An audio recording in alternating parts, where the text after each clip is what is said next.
ሰላም ዛሬ በጥያቄያችሁና ቃል በገባውላችሁ መሰረት ከዋን ፒስ ሲዝን 1 የቀጠለውን የሲዝን 2ን 8 ክፍሎች ባጭሩ በዚህ ቪዲዮ ይዤላችሁ መጥቻለሁ። ምዕራፍ 1ን ያላያችሁ ተመልካቾቼ የኮሜንቱ መጀመሪያ ላይ ወይም ደግሞ የዚህ ቪዲዮ በቀኝ ራስጌ ጥግ ላይ ማስፈንጠሪያውን አስቀምጥላችኋለሁ። እሱን ልክ እንደጨረሳችሁ ይህንን ቪዲዮ ግራ ሳትጋቡ ኢንጆይ ማድረግ ትችላላችሁ። በተረፈ ግን እንደ ሁልጊዜው ላይክ፣ ሼር፣ ሐሳባችሁን ኮሜንትና እንዲሁም አዲስ ከሆንክ ወይም አዲስ ከሆንሽ ሰብስክራይብ በማድረግ ቤተሰብ መሆን አይረሳ። አሁን ወደ ታሪካችን ንግባ።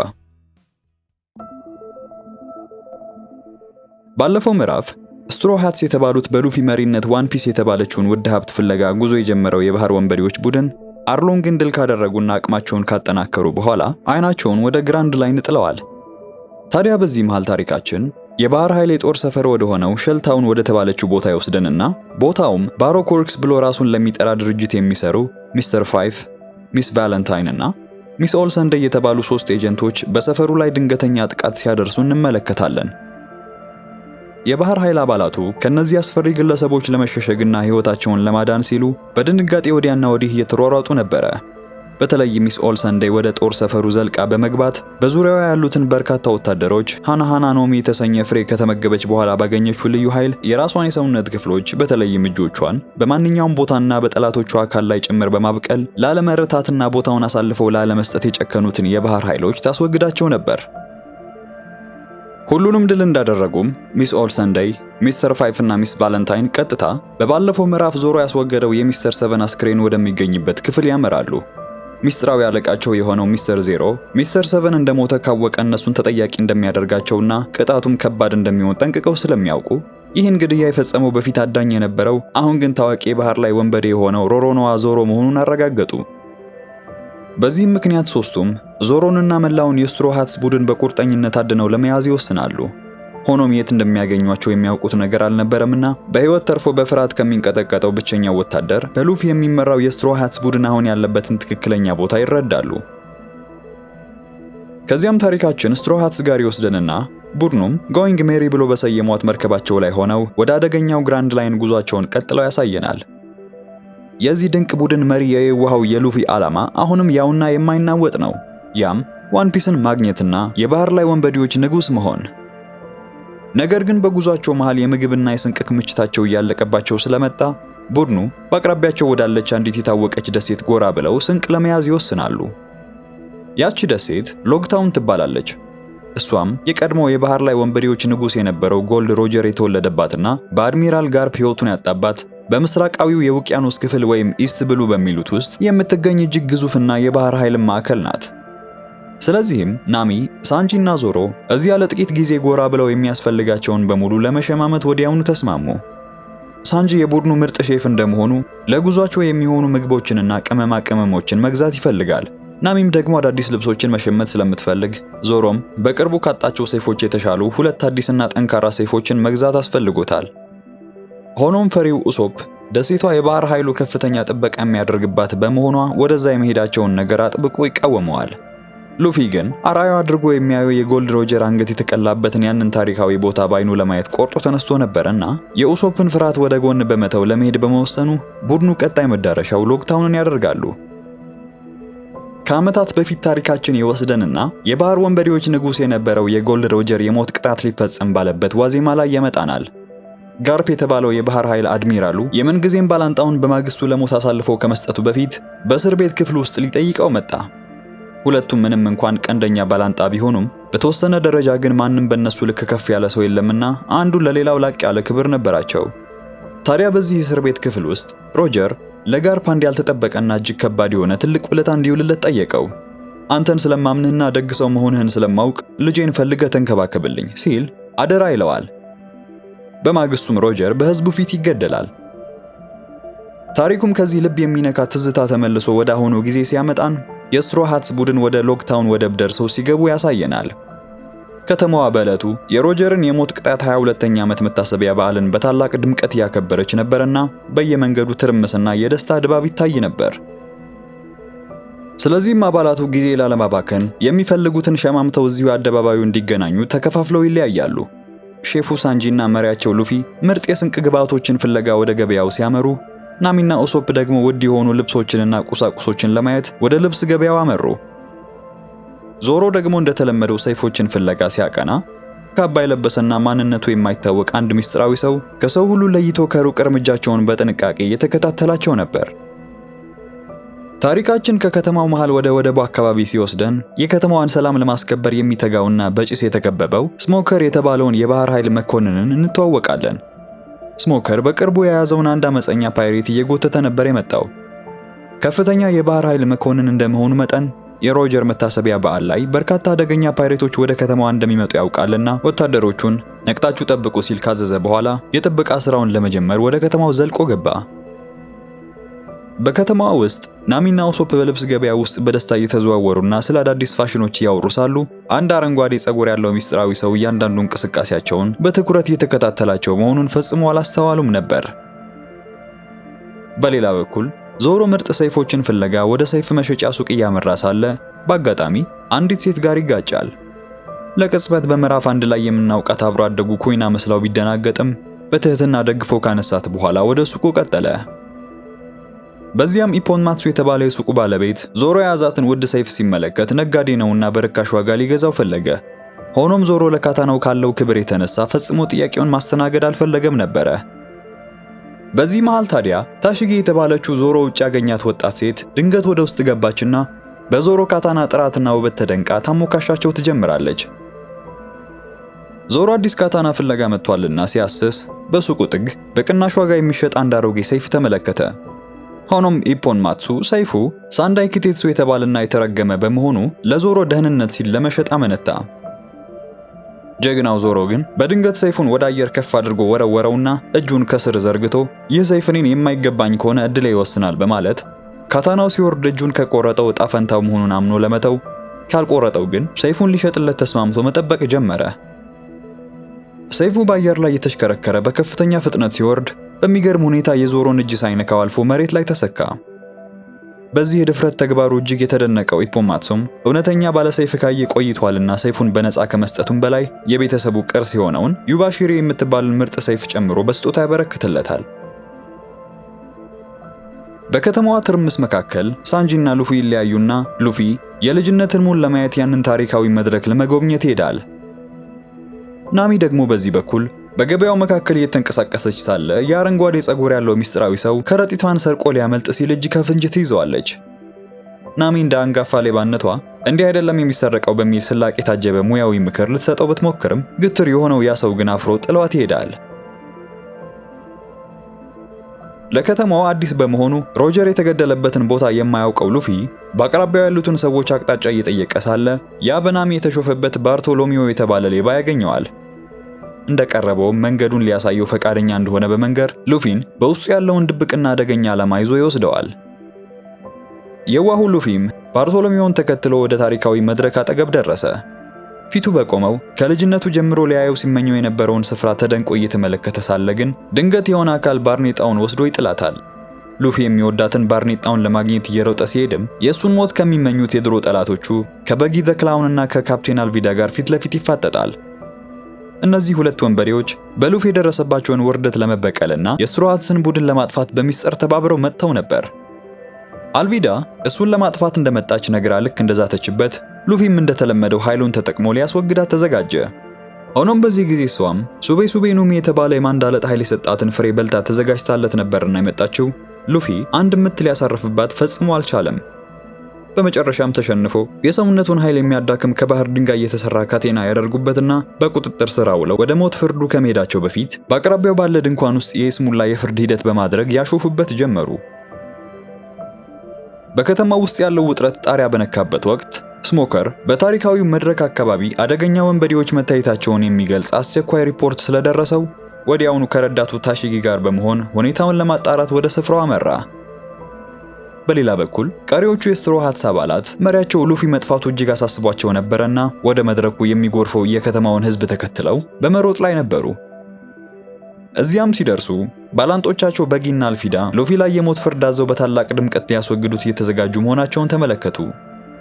በጊ ምስኪኑ ሉፊን ወደ መድረክ አናት ጎትቶ ሲያወጣው ስሞከርና ታሺጊ በአቅራቢያው ካለ ህንፃ ላይ ሆነው ትዕይንቱን በትኩረት ይከታተሉ ነበር። በዚያን ቅጽበት ነበረ ታሺጊ ያ ሱቅ ውስጥ ያገኘችውና ያደነቀችው ሰይፈኛ የሚፈለገው አደገኛ ወንበዴ ሮሮኖዋ ዞሮ መሆኑን የተረዳችው። ሉፊ እዚህ ጋር ከመድረኩ አናት ላይ ሆኖ ለጓደኞቹ ለሞት መቃረቡን በከፍተኛ ድምጽ እየነገራቸው ነበረ። ነገር ግን በሚገርም ሁኔታ ከመፍራት ይልቅ እሱም ልክ እንደ ጎልድ ሮጀር ይስቅ ነበርና የተበሳጨው በጊ የመጨረሻውን ምት ሊሰነዝር ስለቱን ከፍ ሲያደርግ ድንገት ከሰማይ የወረደ ኃይለኛ መብረቅ መጥቶት መድረኩን ያፈራርሰዋል። በተአምር ከተረፉም በኋላ ምንም እንኳን ሉፊ መሬት ላይ ወድቆ ከጓደኞቹ ጋር ቢቀላቀልም ስሞከርና የባህር ኃይል ወታደሮቹ በቁጥጥር ስር ለማዋል ይከቧቸዋል። የስትሮ ሃትስ አባላትም እነሱን ሸሽተው ወደ መርከባቸው ለማምለጥ ሲሉ በመበታተናቸው ዞሮ ከታሺጊ ጋር፣ ሉፊና ሳንጂ ደግሞ ስሞከር ጋር ይፋጠጣሉ። ታሺጊ ዞሮ የባህር ወንበዴ መሆኑን ስታውቅ፣ ዞሮ ደግሞ ታሺጊ የባህር ኃይል አባል እንደሆነች ሲረዳ ሁለቱም ፍልሚያ ጀመሩ። ምንም እንኳን ታሺጊ ማንም ይሁን ፓይሬት ከሆነ በቁጥጥር ስር አውላ ለህግ ማቅረብ ቢሆንም ፍላጎቷ ፈጽማ ዞሮን ልትረታው አልቻለችምና በቆመችበት ትቷት ይሄዳል። በዚህ በኩል ደግሞ ሉፊና ሳንጂ ስሞከር ተራ የባህር ኃይል መስሏቸው ለመርታት እየሞከሩ ነበር።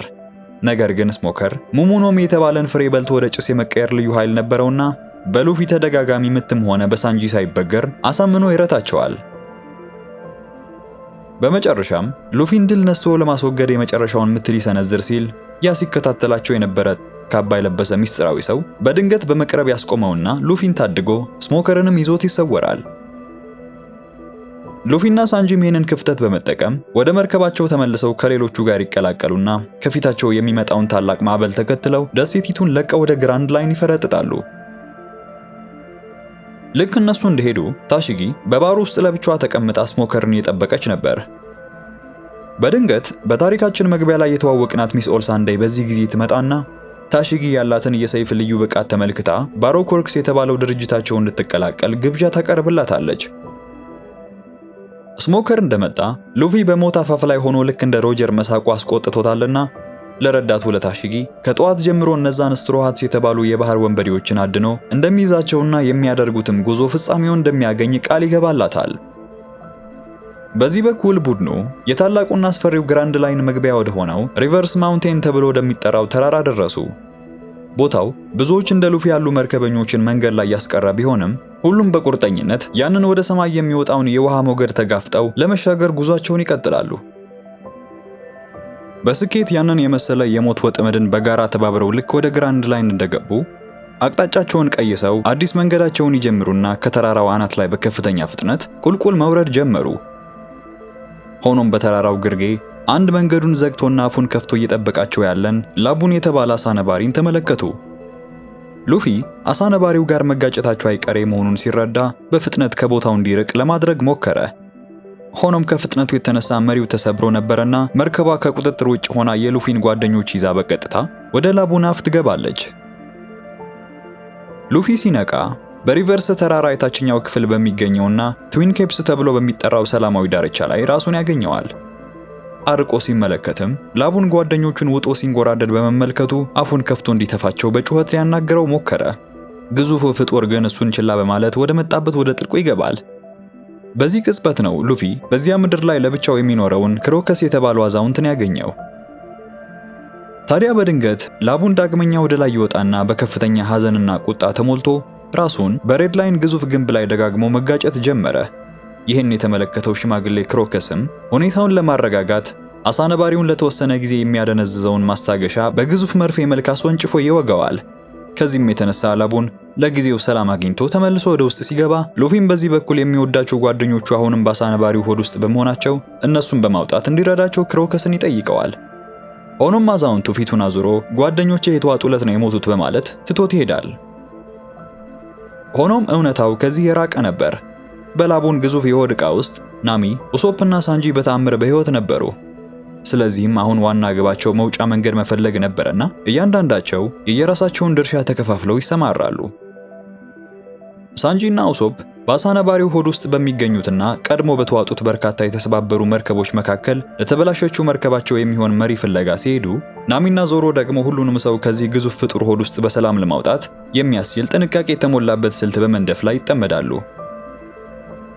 ወደ ሎግታውን ወደብ ስንመለስ ስሞከር እነ ሉፊን አደን ወደ ግራንድ ላይን ለሚያደርገው አደገኛ ጉዞ ልዩ ሞተር ብስክሌቱን እንድታዘጋጅለት ለረዳቱ ለታሺጊ ጥብቅ ትዕዛዝ እየሰጣት ነበር። ሆኖም ግን ስርዓት አክባሪዋ ታሺጊ ያቀጠና በሕጉ መሰረት የነሱ የስልጣን ክልል እንዳልሆነና መጀመሪያ ከበላይ ኃላፊዎቻቸው ፈቃድ መጠየቅ እንዳለባቸው ታሳስበዋለች። ሆኖም ስሞከር ሕጉ ምንም ይበል ምን መመሪያውን ችላ ብሎ ጉዞውን ለመጀመር ሲዘጋጅ ከየት መጣ ሳይባል የባህር ኃይሉ አድሚራል ጋርፕ በድንገት በቦታው ይከሰታል። ታዲያ ስሞከር ሊያደርገው ስላቀደው ሁሉ ቆሞ ሲሰማ ነበርና ተከታዮቹ የሆኑትን ኮቢንና ሄልሜፖን ከታሺጊ ጋር በመተው በግሉ ሊያናገረው ይዞት ይሄዳል። በንግግራቸው ወቅት ስሞከር የስትሮ ሃትስ ቡድንን አድኖ የመያዝ ብርቱ ዓላማ እንዳለው ለጋርፕ በግልጽ ሲያሳውቀው፣ ጋርፕ ግን ከሉፊ የበለጠ ሌላ ችግር ስለገጠመው ፊቱ ላይ ከባድ ጭንቀት የታየበት ከዚህ የሚበልጥና ዓለምን የሚያናውጥ ትልቅ ጉዳይ እንዳለ ነገረው። አላባስታ የተባለ ትልቅ ግዛት በአሰቃቂ የእርስ በርስ ጦርነት አፋፍ ላይ መሆኑንና ጉዳዩን ለመፍታትም የምትታገለው ልዕልት የት እንደጠፋች እንደማይታወቅ አብራራለት። ከዚያም በላይ የዚህን ዓለም መንግስት ከስር መሰረቱ ለመጣል በከፍተኛ ጥረትና በሚስጥር እየተንቀሳቀሰ ካለው የአብዮታዊ ሰራዊት ጋር ከባድ ትግል ላይ መሆናቸውን ይነግረዋል። እዚህ ላይ ነው የዚህ አብዮት መሪ ድራገን የተባለው ያ በሎክታውን ሉፊን ከስሞከር እጅ ያስጣለው ካባ ለባሽ ሚስጥራዊ ሰው መሆኑን የምንረዳው። ወደ ትዊን ኬፕስ ዳርቻ ስንመለስ ሽማግሌው ክሮከስ እንዲረዳው የሚጨቀጭቀው ሉፊን ትቶ የባህር ዳርቻውን ብርሃን ወደሚቆጣጠርበት የብርሃን ቤት እያመራ ነበር። ሆኖም ሉፊ ተስፋ የሚቆርጥ አልነበረምና በሩን ደጋግሞ በመምታት በመጨረሻም በኃይል ሰብሮ በመግባት አዛውንቱን እረፍት ይነሳው ጀመረ። በልጁ የማይበገር ግትርነትና ለጓደኞቹ ባለው ጽኑ ፍቅር የተነሳ ክሮከስ ልቡ ስለተረታ በመጨረሻም የስትሮ ሃትስን አባላት ለመርዳት ይስማማል። በዚሁ ቅጽበት በላቡን ግዙፍ ሆድ ውስጥ የሚገኙት ኡሶፕና ሳንጂ ለተበላሸችው መርከባቸው የሚሆን መሪ ፍለጋ ላይ ነበሩና በአንድ የተሰባበረች መርከብ ፍርስራሽ ውስጥ መሪውን የሙጥኝ ብሎ በያዘ የሞተ በሚመስል ሰው ስር የሚፈልጉትን ዕቃ ያገኛሉ። ኡሶፕ መሪውን ለመውሰድ እጁን ቀስ አድርጎ በዘረጋበት ቅጽበት ግን ያ ሞቷል ያሉት ሰው በድንገት ነቅቶ ክንዱን ይይዘዋል። ከድንጋጤው የተነሳ ኡሶፕ በፍጥነት ወደ ኋላ ሲያፈገፍግ በዚያ እንግዳ ሰውና በሳንጂ መካከል ወዲያውኑ ኃይለኛ ፍልሚያ ተጀመረ። ሳንጂ በረቂቅ የእግር ምቶቹ ሰውየውን እየደጋገመ መደብደቡን ሲቀጥል ኡሶፕም ይህን አጋጣሚ ተጠቅሞ መሪውን ነጥቆ ይወስደዋል። ብዙም ሳይቆይ ታዲያ የእንግዳ ሰው አንድ መረብ ላይ ወድቆ ፍልሚያው ሲያበቃ በቁጣ ተሞልቶ ብቻዬን አይደለሁም በማለት ጥቃቱ ገና እንዳላበቃ ማስጠንቀቂያ ይሰጣቸዋል። ወደ መርከባቸው ስንመለስ ናሚ በባህር ላይ ጉዟቸው ወቅት ዋና መመሪያዋ የሆነው ኮምፓስ ወደ ግራንድ ላይን ከገቡ ወዲህ በትክክል መስራት ማቆሙ እጅግ አሳስቧታል። ሆኖም ሁኔታው ዞሮን እንዲያስደነግጠው ባለመፈለጓ ምንም የሚያሰጋ ነገር የለም በማለት ተዋሸዋለች። ፊቷን ከዞሮ መልሳ ወደ ካርታዋ ስታማትር ኮምፓሷ ተሰርቆ ጠበቃት። ያኔ ነው እንግዲህ አንዲት ሰማያዊ ጸጉር ያላት ሴት በድንገት መታ በስለታም መሳሪያዋ ናሚ ላይ ጥቃት የፈጸመችው። በዚህች እንግዳ ሴትና በናሚ መካከል መጠነኛ ፍልሚያ ልክ እንደተጀመረ በዚህ በኩል አጋሯን የያዙት ኡሶፕና ሳንጂ ወደ መርከቧ ሲመጡ ድብድቡ ለጊዜው ጋብ ይላል። ሁለቱም ባሮኮርክ ስለተባለው ድርጅት የሚሰሩ ሚስ ዌንስዴይ እና ሚስተር ናይን የሚባሉ ሰላዮች መሆናቸውም ብዙ ሳይቆይ ይጋለጣል። ወደ ትዊን ኬፕስ ዳርቻ ስንመለስ ላቡን ለምን በተደጋጋሚ ራሱን ከተራራው ጋር እንደሚያጋጭ ያልገባው ሉፊ ክሮከስን በጥያቄ ሲነዘንዘው ነበርና አዛውንቱም አሳ ነባሪው ይህን አሳማሚ ተግባር እንዲያደርግ የዳዳውን አሳዛኝ ታሪክ ያጫውተው ጀመረ። ከብዙ ዓመታት በፊት ላቡን ገና ሕፃን አሳ ነባሪ እያለ ከቤተሰቦቹ በመለየቱ በዚያን ጊዜ ያገኙትና ያቀረቡትን ረምበር ፓይሬትስ ብለው ራሳቸውን የሚጠሩ የባህር ወንበዴዎችን ታማኝ ጓደኛ ሆኖ ይቀላቀላቸዋል። ከብዙ ጊዜ በኋላ ግን እነሱ ወደ አደገኛው ግራንድ ላይን ጉዞ ሲጀምሩ ሕፃኑን አሳ ነባሪ በታላቁ ባህር ውስጥ ላሉ አደገኛ አውሬዎች ላለማጋለጥ ሲሉ አንድ ቀን ተመልሰው እንደሚመጡ ቃል ገብተውለት እዚሁ በእኔ ጥበቃ ስር ትተውት ሄዱ በማለት ያስረዳዋል። ላቡን ከዚያን ጊዜ ጀምሮ ጓደኞቹ ተመልሰው እንደሚመጡ በማመን በዚያው ቦታ በታማኝነት እየጠበቃቸው ይገኛል። የዋሁ ፍጡር ጓደኞቹ አሁንም ከሬድ ላይን በስተጀርባ እየተጓዙ እንደሆነና ያንን ግዙፍ ግንብ ደጋግሞ ቢመታው ሰብሮ ወደ እነሱ መድረስ እንደሚችል በጽኑ ያምን ስለነበረ ነው ራሱን ቢጎዳም ተራራውን ለመናድ ሲታገል የኖረው። ክሮከስ የረምባር ፓይሬቶችን መገኛ አስሶ የነበረ ቢሆንም ከሄዱበት እንደማይመለሱ ሲያውቅ ላቡን ግንቡን በመምታት ራሱን በከፍተኛ ሁኔታ እንዳይጎዳና ሕይወቱ እንዳያልፍ ለማድረግ ከዚያን ጊዜ ጀምሮ ማስታገሻ እየወጋ በሐዘን ሲከታተለው ኖሯል። ወደ ሎክታውን የባህር ኃይል ጦር ሰፈር ስንመለስ ጋርፕ ለቆራጡ ስሞከር እጅግ ወሳኝና አደገኛ የሆነ ተልዕኮ እየሰጠው ነበር። ተልዕኮውም ባሮኮርክስ የተባለው ምስጢራዊ ድርጅት አባላትን በሕይወት በመያዝ ስለ ድርጅቱ ድብቅ መዋቅርና ስለ መጨረሻው ዓላማው አስተማማኝ መረጃ ማግኘት ነበር። በመቀጠልም ጋርፕ የአባላቱን ምስጢራዊ ማንነትና ስም ዝርዝር ለስሞከር እየሰጠው ባለበት በዚያች ቅጽበት በሩን ተደግፋ ስታዳምጥ የነበረችው ታሺጊ በሩ ክዷት ትገባለች። ስሞከር ስራዋን ተመልክቶ እንድትወጣ ይቆጣት ሲጀምር በድንገት አይኗን ምስሉ ላይ በመጣሏ አስቀድማ ወደ ቡድኗ ልትቀላቅላት ሞክራ የነበረችውን የሚስ ኦልሰንዳይን ፎቶ ስትመለከት ደነገጠች። ልክ ከክፍሉም እንደወጣች ጋርፕ ያንን ሚስጥራዊ ስብስብ ወደ ግራንድ ላይን ሄዶ በነፃነት እንዲያድን ይፋዊ ፈቃድ ሰጥቶ ይሸኘዋል። በአንጻሩ በላቡን ሆድ ውስጥ የነበሩት የስትሮ ሃትስ አባላት ከኤጀንቶቹ ሚስ ዌንስዴይ እና ሚስተር ናይን ጋር በንትርክ ላይ ሳሉ ኡሶፕም ደግሞ መርከቧ ላይ ወጥቶ ጥገና እያካሄደ ነበር። ታዲያ በድንገት አሳው ከማደንዘዣው ይነቃና ድጋሚ እንቅስቃሴ ማድረግ ሲጀምር ኡሶፕ ከስሩ ወዳለው የአሳው አሲድ ለመውደቅ ተቃረበ። ይህን የተመለከቱት ናሚ፣ ዞሮ እና ሳንጂ ጓደኛቸው ኡሶፕን ለማዳን ሲሯሯጡ ሚስ ዌንስዴይ እና ሚስተር ናይን ከታሰሩበት ራሳቸውን በስውር ሲፈቱ ቆይተው ነበርና ባልተጠበቀ ሁኔታ ቡድኑ ጓደኛቸውን ሊያጡ ትንሽ ሲቀራቸው ሚስ ዌንስዴይ እጇን ዘርግታ ትታደጋቸዋለች። በውጭ በኩል ሉፊ ከክሮከስ በተረዳው መሰረት የረምባር ፓይሬቶች ይጫወቱት የነበረውን ያንን ላቡን የሚያውቀውን ሙዚቃ በከፍተኛ ድምጽ እየዘመረ ነበር። ሉፊ እንዳሰበውም ይህ ዜማ የላቡንን የቆሰለ ልብ ማረጋጋትና ማከም በመቻሉ ግዙፉ ፍጡርን በሰላም አፉን ከፍቶ ሁሉንም ጓደኞቹን በነፃ ይለቃቸዋል።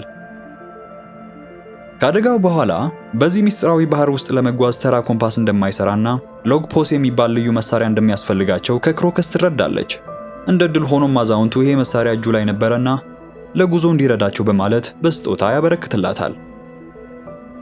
ሉፊ በዚህ በኩል ላቡንን እንደ በፊተኞቹ ፓይሬቶች ትቶት መሄድ አልፈለገም። ስለዚህም አዲስ ተስፋ ለመስጠት ሲል በአሳ ነባሪው ግንባር ላይ አርማቸውን ይስልና ጥለውት ስለሄዱ ፓይሬቶች ከመጨነቅ ይልቅ ሁሌ ስለሚያስብለት ስለ ክሮከስ ማሰብ እንዲጀምር ይመክረዋል። ሲቀጥልም እኛም ብንሆን ተመልሰን እንመጣለን፣ ይህ ምልክት ደግሞ መጥፋት ስለሌለበት መጋጨትህን አቁም በማለት አዲስ ጓደኛውን አስተዋውቆት ይለየዋል። መርከባቸው ወደ አድማሱ ስትሄድ እየተመለከተ ክሮከስ ይህ ልጅ በእርግጥም ዋን ፒስን ሊያገኛት ይችላል ሲል ከሮጀር ጋር የተነሳውን ፎቶ እየተመለከተ ተነበየ። ሁሉም ጉዟቸውን ልክ እንደጀመሩ ከሆነ ጊዜ በኋላ ዞሮ በመርከቧ ላይ በሐሳቡ ሩቅ ተጉዞ ብቸኛው ሊረታው ያልቻለውን ታላቁ ሰይፈኛ ሚሆክ ጋር ስላደረገውና ወደፊትም ስለሚጠብቀው ዳግመኛ ግጥሚያ አለመ። አሁንም ቢሆን የልቡ መሻትና ብቸኛው ዓላማው ያንን የማይደፈር የዓለም ቁንጮ ሰይፈኛ የመሆን ክብርን መቀዳጀት ብቻ ነው። ታዲያ ከዚህ ሐሳቡ ኡሶፕ የያዛትን ሐሳብ ለማብሰር በሚያደነቁር ድምጽ እየጮኸ ሲጠራው ይነቃል። በዚህ ሁሉ የግራንድ ላይን የአየር ሁኔታ በየጥቂት ደቂቃ ውስጥ ከፀሐይ ወደ ማዕበል ከበረዶ ወደ ሙቀት የተለዋወጠ በመምጣቱ መላውን ቡድን ግራ ያጋባቸው ተያይዟል። ዞሮ በመርከቧ ማዕድ ቤት ውስጥ ከሚስተር ናይን ጋር ስለ አካባቢው ደህንነት እያወራ ሳለ በሌላ በኩል ሉፊ ደግሞ ሚስ ዌንስዴይ ጋር እየተነጋገረ ነበር። ሉፊም ንግግሩን እንደጨረሰ ውስጡ ሚስ ዌንስዴይ ጥሩ ሰው ናትና መናት ስላለው ብቻ ነፃ ለቆ ወደ ዋናው የመርከብ ወለል ይዟት ወጣ። ሆኖም ይሄ ውሳኔ አደገኛስ ብትሆን በሚል ለቀሪዎቹ የቡድን አባላት ሊዋጥላቸው አልቻለም። ሉፊ ግን በየዋህነቱ ውስጣዊ ስሜቴን ነው የሚከተለው፣ እሷ ምንም አይነት አደጋ እንደማታመጣብን እርግጠኛ ነኝ በማለት ያረጋጋቸዋል። በመሃል ታዲያ ሚስ ዌንስዴይ ወሬውን በመቀየር ግዙፍ ቁልቋል የሚመስሉ አለቶች ያሉበትና ዊስኪ ፒክ የተባለች ከተማ ወደምትገኝበት ካክተስ አይላንድ እንደሄዱ ትጠቁማቸዋለች። ቡድኑን በድንጋጤና በግርምት ፊታቸውን ወደ ደሴቱ እንዳዞሩ ሚስ ዌንስዴይ እና ሚስተር ናይን የመጨረሻ የስንብት ቃላቸውን ሰንዝረው በፍጥነት ወደ ባህር ውስጥ ዘለው ይጠፋሉ። ብዙም ሳይቆይ የስትሮ ሃትስ አባላት ወደዚያች እንግዳና ዊስኪ ፒክ ወደምትባል ከተማ ገቡ። ነዋሪዎቹ መጀመሪያ ላይ እንግዳ በሆነ እይታ ተኮሳትረው ሲመለከቷቸው እንደቆዩ ወዲያው ስሜታቸው ተለውጦ ከጠበቁት በላይ በሆነና እጅግ ሞቅ ባለ ድንቅ አቀባበል ተቀበሏቸው። የከተማዋ ከንቲባ ከሆነው ኢጋራም ጋር ፊት ለፊት ልክ እንደተገናኙም ነዋሪዎቹ ፓይሬቶችን ከልባቸው እንደሚወዱና እንደ ጀግኖችም እንደሚያከብሯቸው በፈገግታ ይገልጽላቸዋል። በጨዋታቸው መሃል ከነዋሪዎቹ አንዱ ሁለት ፓይሬቶች ትላንትና ምሽት እዚህ አርፈው እንደነበረ ሲጠቅስ፣ ኢጋራም ግን ሁኔታውን ለማድበስበስ ይመስል ጉዟቸውን እንዲቀጥሉ ይገልጽላቸዋል። በዚህ ቅጽበት ነው ሉፊ ኢጋራምን ለመሆኑ ለፓይሬቶች የምትሰጡት አቀባበል ለገዳዮችም ትሰጣላችሁ ብሎ በድንገት የጠየቀው። ሉፊ ሁለት ገዳዮች ከመርከባቸው አምልጠው ወደ ደሴቱ ሳይመጡ እንዳልቀሩ በማብራራት ስለ ሚስ ዌንስዴይ እና ስለ ሚስተር ናይን በግልጽ ነገረው። ሆኖም ኢጋራም ይህን መረጃ ስለሰጠው ደጋግሞ አመስግነው ከተማዋ ሁሉንም ነገር በቁጥጥሯ ስር እንዳዋለችና የሚያሰጋ ነገር እንደሌለ በልበ ሙሉነት ይመልስላቸዋል። ናሚም በዚህ በኩል በዊስኪ ፒክ ላይ አቅጣጫ ጠቋሚዋ የሚቀጥለውን ደሴት ፈልጎ እስኪያገኝ ድረስ ምን ያህል ጊዜ እንደሚወስድባት ትጠይቀዋለች። ኢጋራምም እስከ ነገ ጠዋት ድረስ መጠበቅ እንዳለባቸው ሲነግራት ቡድኑ ያንን ሌሊት በደሴቷ ላይ ከማሳለፍ ውጪ ሌላ አማራጭ እንደሌላቸው ይረዳሉ። በዚህ መሃል ታዲያ ወደ ባህሩ ዘለው ያመለጧቸው ሚስ ዌንስዴይ እና ሚስተር ናይን በመጨረሻ ወደ ደሴቱ ደርሰው ነበር። ሚስ ዌንስዴይ እዚህ ጋር ፊቷ ላይ የጭንቀት ስሜት አዝላ ለሚስተር ናይን ስለከሸፈውና ስላልተሳካው ተልዕኳቸው ሪፖርት ለማድረግ አለቃቸው ከሆነው ከሚስተር ኤት ጋር በአስቸኳይ መገናኘት እንዳለባት ትነግረውና እሱም ደግሞ በበኩሉ ባላንጣው ዞሮን ፈልጎ እንዲበቀለው መክራ ይለያያሉ። በአካባቢው በሚገኝና በሰው በተጨናነቀ መጠጥ ቤት ውስጥ ናሚ ስለ ደሴቱ መልክዓ ምድር መረጃ ለማግኘት እየሞከረች ሳለ የቁልቋል ተራራዎቹ ጫፍ አደገኛ በመሆኑ ወደዛ እንዳትወጣ ይመክሯታል። እሷ ግን ፍርሃት አላገዳትም። እንደውም የደሴቱን ካርታ በትክክል ለመሳል እንደምትፈልግና ከላይም ሆና ለመመልከት እንድትችል የተሰጣትን ማስጠንቀቂያ ወደ ጎን በማለት ወደ ተራራው ጫፍ ለመሄድ ትነሳለች። በሌላ በኩል በልቶ የማይጠግበው ሉፊ የደሴቱን ለየት ያሉ ጣፋጭ ምግቦችን ለመቅመስ ወደ አንዲት ኬክ ቤት ጎራ ይላል። የተለያዩ ምግቦችን እየሞከረና በደስታ እየበላ ሳለ የከተማዋ ከንቲባ ኢጋራም በድንገት ወዳለበት ይመጣና ከዚህ ቀደም ከነበረው መልካም ባህሪው ተቀይሮ ማንን ማመን እንዳለብህ በሚገባ ጥንቃቄ ማድረግ ነበረብህ በማለት ለሉፊ ማስጠንቀቂያ ሰጠው። ታዲያ እዚህ ላይ ነበረ ከጥቂት ሰኮንዶች በኋላ ሚስ ዌንስዴይ ከኬክ ቤቱ የኋላ ክፍል በሚስጥር ብቅ ያለችው። ኢጋራም በመቀጠል ስሟን ሲጠራት ያኔ ሉፊ በድንጋጤ ከተቀመጠበት ዘለለ። ከዚህም በመቀጠል ኢጋራም የከተማው ከንቲባ ሳይሆን የባሮኮርክስ ከፍተኛ ኤጀንት የሆነው ሚስተር ኤት መሆኑን ይጋለጣል። ወዲያውም ሁለቱ ኤጀንቶች ሉፊን በቁጥጥር ስር ለማዋል በማለት ሚስ ዌንስዴይ በሚያዞርና የሰውን አእምሮ በሚያደነዝዝ ቨርቲጎ ዳንስ በሚሉት የእንቅስቃሴ ጥበቧ ሉፊን ራሱን እንዲያዞረው ስታደርግ፣ ኢጋራም ደግሞ ልዩ የሆነውን ትራምፔቱን በመንፋት ሙሉ በሙሉ ራሱን እንዲስት አድርገው በቁጥጥር ስር ያውሉታል። ናሚ እዚህ ጋር ወደ ቁልቋሉ ተራራ ለመጓዝ ሄደች ባለችበት አንድ ሚስጥራዊ ሰው የሞት አስክሬን ተሸክሞ ወደ አንድ ሰዋራ ስፍራ ሄዶ ሲጥል በስውር ተመለከተች። ሰውየው ከአካባቢው እንደራቀም ናሚ ደፍር ብላ ወደ ክፍሉ ዘልቃ ትገባና ያንን ጨርቅ ገለጥ አደረገችው። በዚያም ባለፈው ቀን ደሴቱ ላይ አርፈው እንደነበር የተነገራቸው የሁለቱን ፓይሬቶች አስክሬን ታገኘዋለች። በዚህ ጊዜ ያ ሚስጥራዊ ሰው በድንገት ተመልሶ ሲመጣ የደሴቱ አስፈሪ እውነት በመጨረሻም ተጋለጠ። ከተማዋ የባህር ላይ ወንበዴዎችን በደማቅ አቀባበል አታላ በመቀበልና አዘናግታ በመግደል ተራራው ላይ በሚስጥር የምትቀብር ነበረች። ናሚ ይሄን ልክ እንደገባት ከሰውየው ጋር በብርቱ ታግላ ታመልጥና ስለበራላት ሚስጥር ጓደኞቿን ለማስጠንቀቅ ዞሮን ፍለጋ ትሄዳለች። ዞሮ በዚህ በኩል የሰከረ መስሎ ከመጠጥ ቤቱ ወጥቶ እየሄደ ነበርና የተወሰኑ የከተማዋ ነዋሪዎች እግር በእግር ተከታትለው ሊያስወግዱት ሞከሩ። ሆኖም ቀድሞውኑ የከተማዋ ሚስጥር ገብቶት ነበርና ያለ ምህረት በቀላሉ ያስወግዳቸዋል። ናሚም እሱ ጋር እንደደረሰች ሁለቱ የአካባቢው ነዋሪዎች በሙሉ እነሱን ለማስወገድ የወሰኑ መሆናቸውን አውቀዋልና የቀሩትን የቡድን አባላቶቻቸውን በአስቸኳይ ለመታደግ ይሄዳሉ። ናሚ ሉፊን ፍለጋ ስትሄድ፣ ዞሮ ደግሞ ሳንጂንና ኡሶፕን ለማግኘት ወደ መጠጥ ቤቱ ይመለሳል። ዞሮ ወደ ባሩ እንደገባ በመንገዱ ላይ ሊያስቆሙት ከሚሞክሩ የከተማው ሰዎች ጋር ኃይለኛ ፍልሚያ ይጀምራል። እዚህ ላይ አስቀድሞ ለብቻው ያልቻለው አሁን ደግሞ በሰው ብዛት ረተዋለሁ ብሎ አጉል የተማመነው ሚስተር ናይን ከላይ ሆኖ የከንቲባውንና የነዋሪዎቹን እውነተኛ ማንነት ይነግረዋል። ሁሉም ነዋሪዎች የባሮኮርክስ ጨካኝ ኤጀንቶች ነበሩ። መላው ከተማዋም ፓይሬቶችን ለማጥፋትና ንብረታቸውን ለመዝረፍ ተቋሙ በሚስጥር ያዘጋጃት ቦታ መሆኗን ያሳውቀዋል። ሚስተር ናይን 100 የሚሆኑ ታጣቂዎችና ጥቃት አድራሾች ልኮ ዞሮን በማዳከም ስራውን ያቀልሉኛል ብሎ ያስብ እንጂ ዞሮ በሚያስደንቅ የሰይፍ ጥበቡ ከአንዱ የአጥቂ ማዕበል ወደ ሌላው እየተሸጋገረ ከተማዋን በጠላቶቹ አስክሬን ይሞላታል። በኬክ ቤቱ ሚስ ዌንስዴይ እና ኢጋራም ሉፊን በቁጥጥር ስር እንዳዋሉት አስቸኳይ የማምለጫ እቅዳቸውን በለሆሳስ እየተወያዩ ነበር። ሉፊ ከደረሰበት ጥቃት በኋላ ቀስ በቀስ ሲነቃ ሁለቱም የእሱን ውድ መርከብ ሰርቀው ስለመሄድና ድርጅታቸውንም ስለመክዳት ሲያወሩ ይሰማል። ስለዚህም ሙሉ በሙሉ ከድንዛዜው ይነሳና ልክ በመኪና ሊያመልጡ ሲሉ እግር በእግር ይከተላቸዋል። ብዙም ሳይቆይ ናሚ ሁኔታውን ተረድታ ወደሱ ትደርሳለች። እዚህ ጋር ነበረ ከሉፊ የትም እንደማያመልጡ የገባት ሚስ ዌንስዴይ አምኖ ስለፈታት ስለማንነቷ እውነቱን ለመናገር የወሰነችው። ሆኖም ድንገት የድርጅቱ ከፍተኛ ገዳዮች ሚስተር ፋይፍ እና ሚስ ቫለንታይን ወዳሉበት ይመጣሉ። መጀመሪያ ላይ ሚስ ዌንስዴይ እሷን ሊረዱ የመጡ ሰዎች ናቸው ብላ አስባ የነበረ ቢሆንም እነሱ ግን በድርጅቱ መሪ በሚስተር ዜሮ አማካኝነት የድርጅቱን ሚስጥር አውጥተዋልና እሷንም ኢጋራምንም አስወግዷቸው ተብለው የተላኩ ኤጀንቶች ነበሩ። በዚህ ጊዜ ሚስ ዌንስዴይ እና ኢጋራም በእርግጥም የባሮኮርክስ እውነተኛ አባላት እንዳልሆኑና ይልቁንም ለአንድ ትልቅ ሀገራዊ ዓላማ ሲሉ ብቻ ወደ ድርጅቱ ሰርገው የገቡ ሰላዮች መሆናቸው ታወቀ። ስለዚህም ሚስተር ፋይፍ የፈንጂ ኃይሉን፣ ሚስ ቫለንታይን ደግሞ ክብደት የመቀየር ችሎታውን በመጠቀም ከሁለቱ ሰላዮች እንዲሁም ጣልቃ ከገቡት ከሉፊና ከናሚ ጋር አደገኛ ፍልሚያን ይገጥማሉ። ወደ ባሩ ስንመለስ ሰይፈኛው ዞሮ ኡሶፕንና ሳንጂን ከታገቱበት አደጋ ሲታደጋቸው ሚስተር ናይንንና የቀሩትን የባሮክ ወርክስ ኤጀንቶችን ደግሞ በሚያስደንቅ ፍጥነት ለብቻው አሸንፏቸው ነበር። ከገዳዮቹ ሚስ ቫለንታይን እና ሚስተር ፋይፍ አደገኛ ጥቃት ለጥቂት ካመለጡ በኋላ ሚስ ዌንስዴይ በመጨረሻ ሐሰተኛ ማንነቷን አውልቃ ለናሚና ለሉፊ ሚስጥሯን ተነፈሰች። እሷና ታማኙ ኢጋራም የባሮክ ወርክስ ድርጅትን ከውስጥ ሆኖ ለማፍረስና የክፋት ምንጩን ለማወቅ በስውር የገቡ ሰላዮች መሆናቸውን በዝርዝር አስረዳቻቸው። አሁን ግን ማንነታቸው በመጋለጡ ደሴቱን በአስቸኳይ ለቀው ካልወጡ ሁሉም በድርጅቱ እጅ እንደሚያልቁ ታስጠነቅቃቸዋለች። በሚያሳዝን ሁኔታ ኢጋራም በነበረው ኃይለኛ ውጊያ ወቅት በደረሰበት ከፍተኛ ጉዳት ምክንያት ከጥቅም ውጭ ሆኖ ነበርና ወደ መርከቡ ለመድረስ አቅም እንደሌለው ሲረዳ ለሀገሩና ለክብሩ ሲል ያለሱ ጉዞዋን ቀጥላ ህዝቧን መታደግ እንዳለባት ይነግራታል። እዚህ ላይ ነው ኢጋራም የሀገር አለባስታ የንጉስ ዘብ ካፒቴን መሆኑንና ሚስ ዌንስዴይ ደግሞ ልዕልቲቱ መሆኗን ሁሉም የተረዱት። በዚህ በኩል ግን ሚስተር ፋይፍ እና ሚስ ቫለንታይን በቅርብ ርቀት እያደኗቸው ነበርና የስትሮ ሃትስ አባላት ልዕልቷን በሰላም ወደ መርከብ ለማድረስ ሲያቅዱ ኢጋራም ወደ ኋላ ቀርቶ የጠላቶቹን ትኩረት ወደ ራሱ በመሳብ የመጨረሻውን የጀግንነት ሚና ይጫወታል።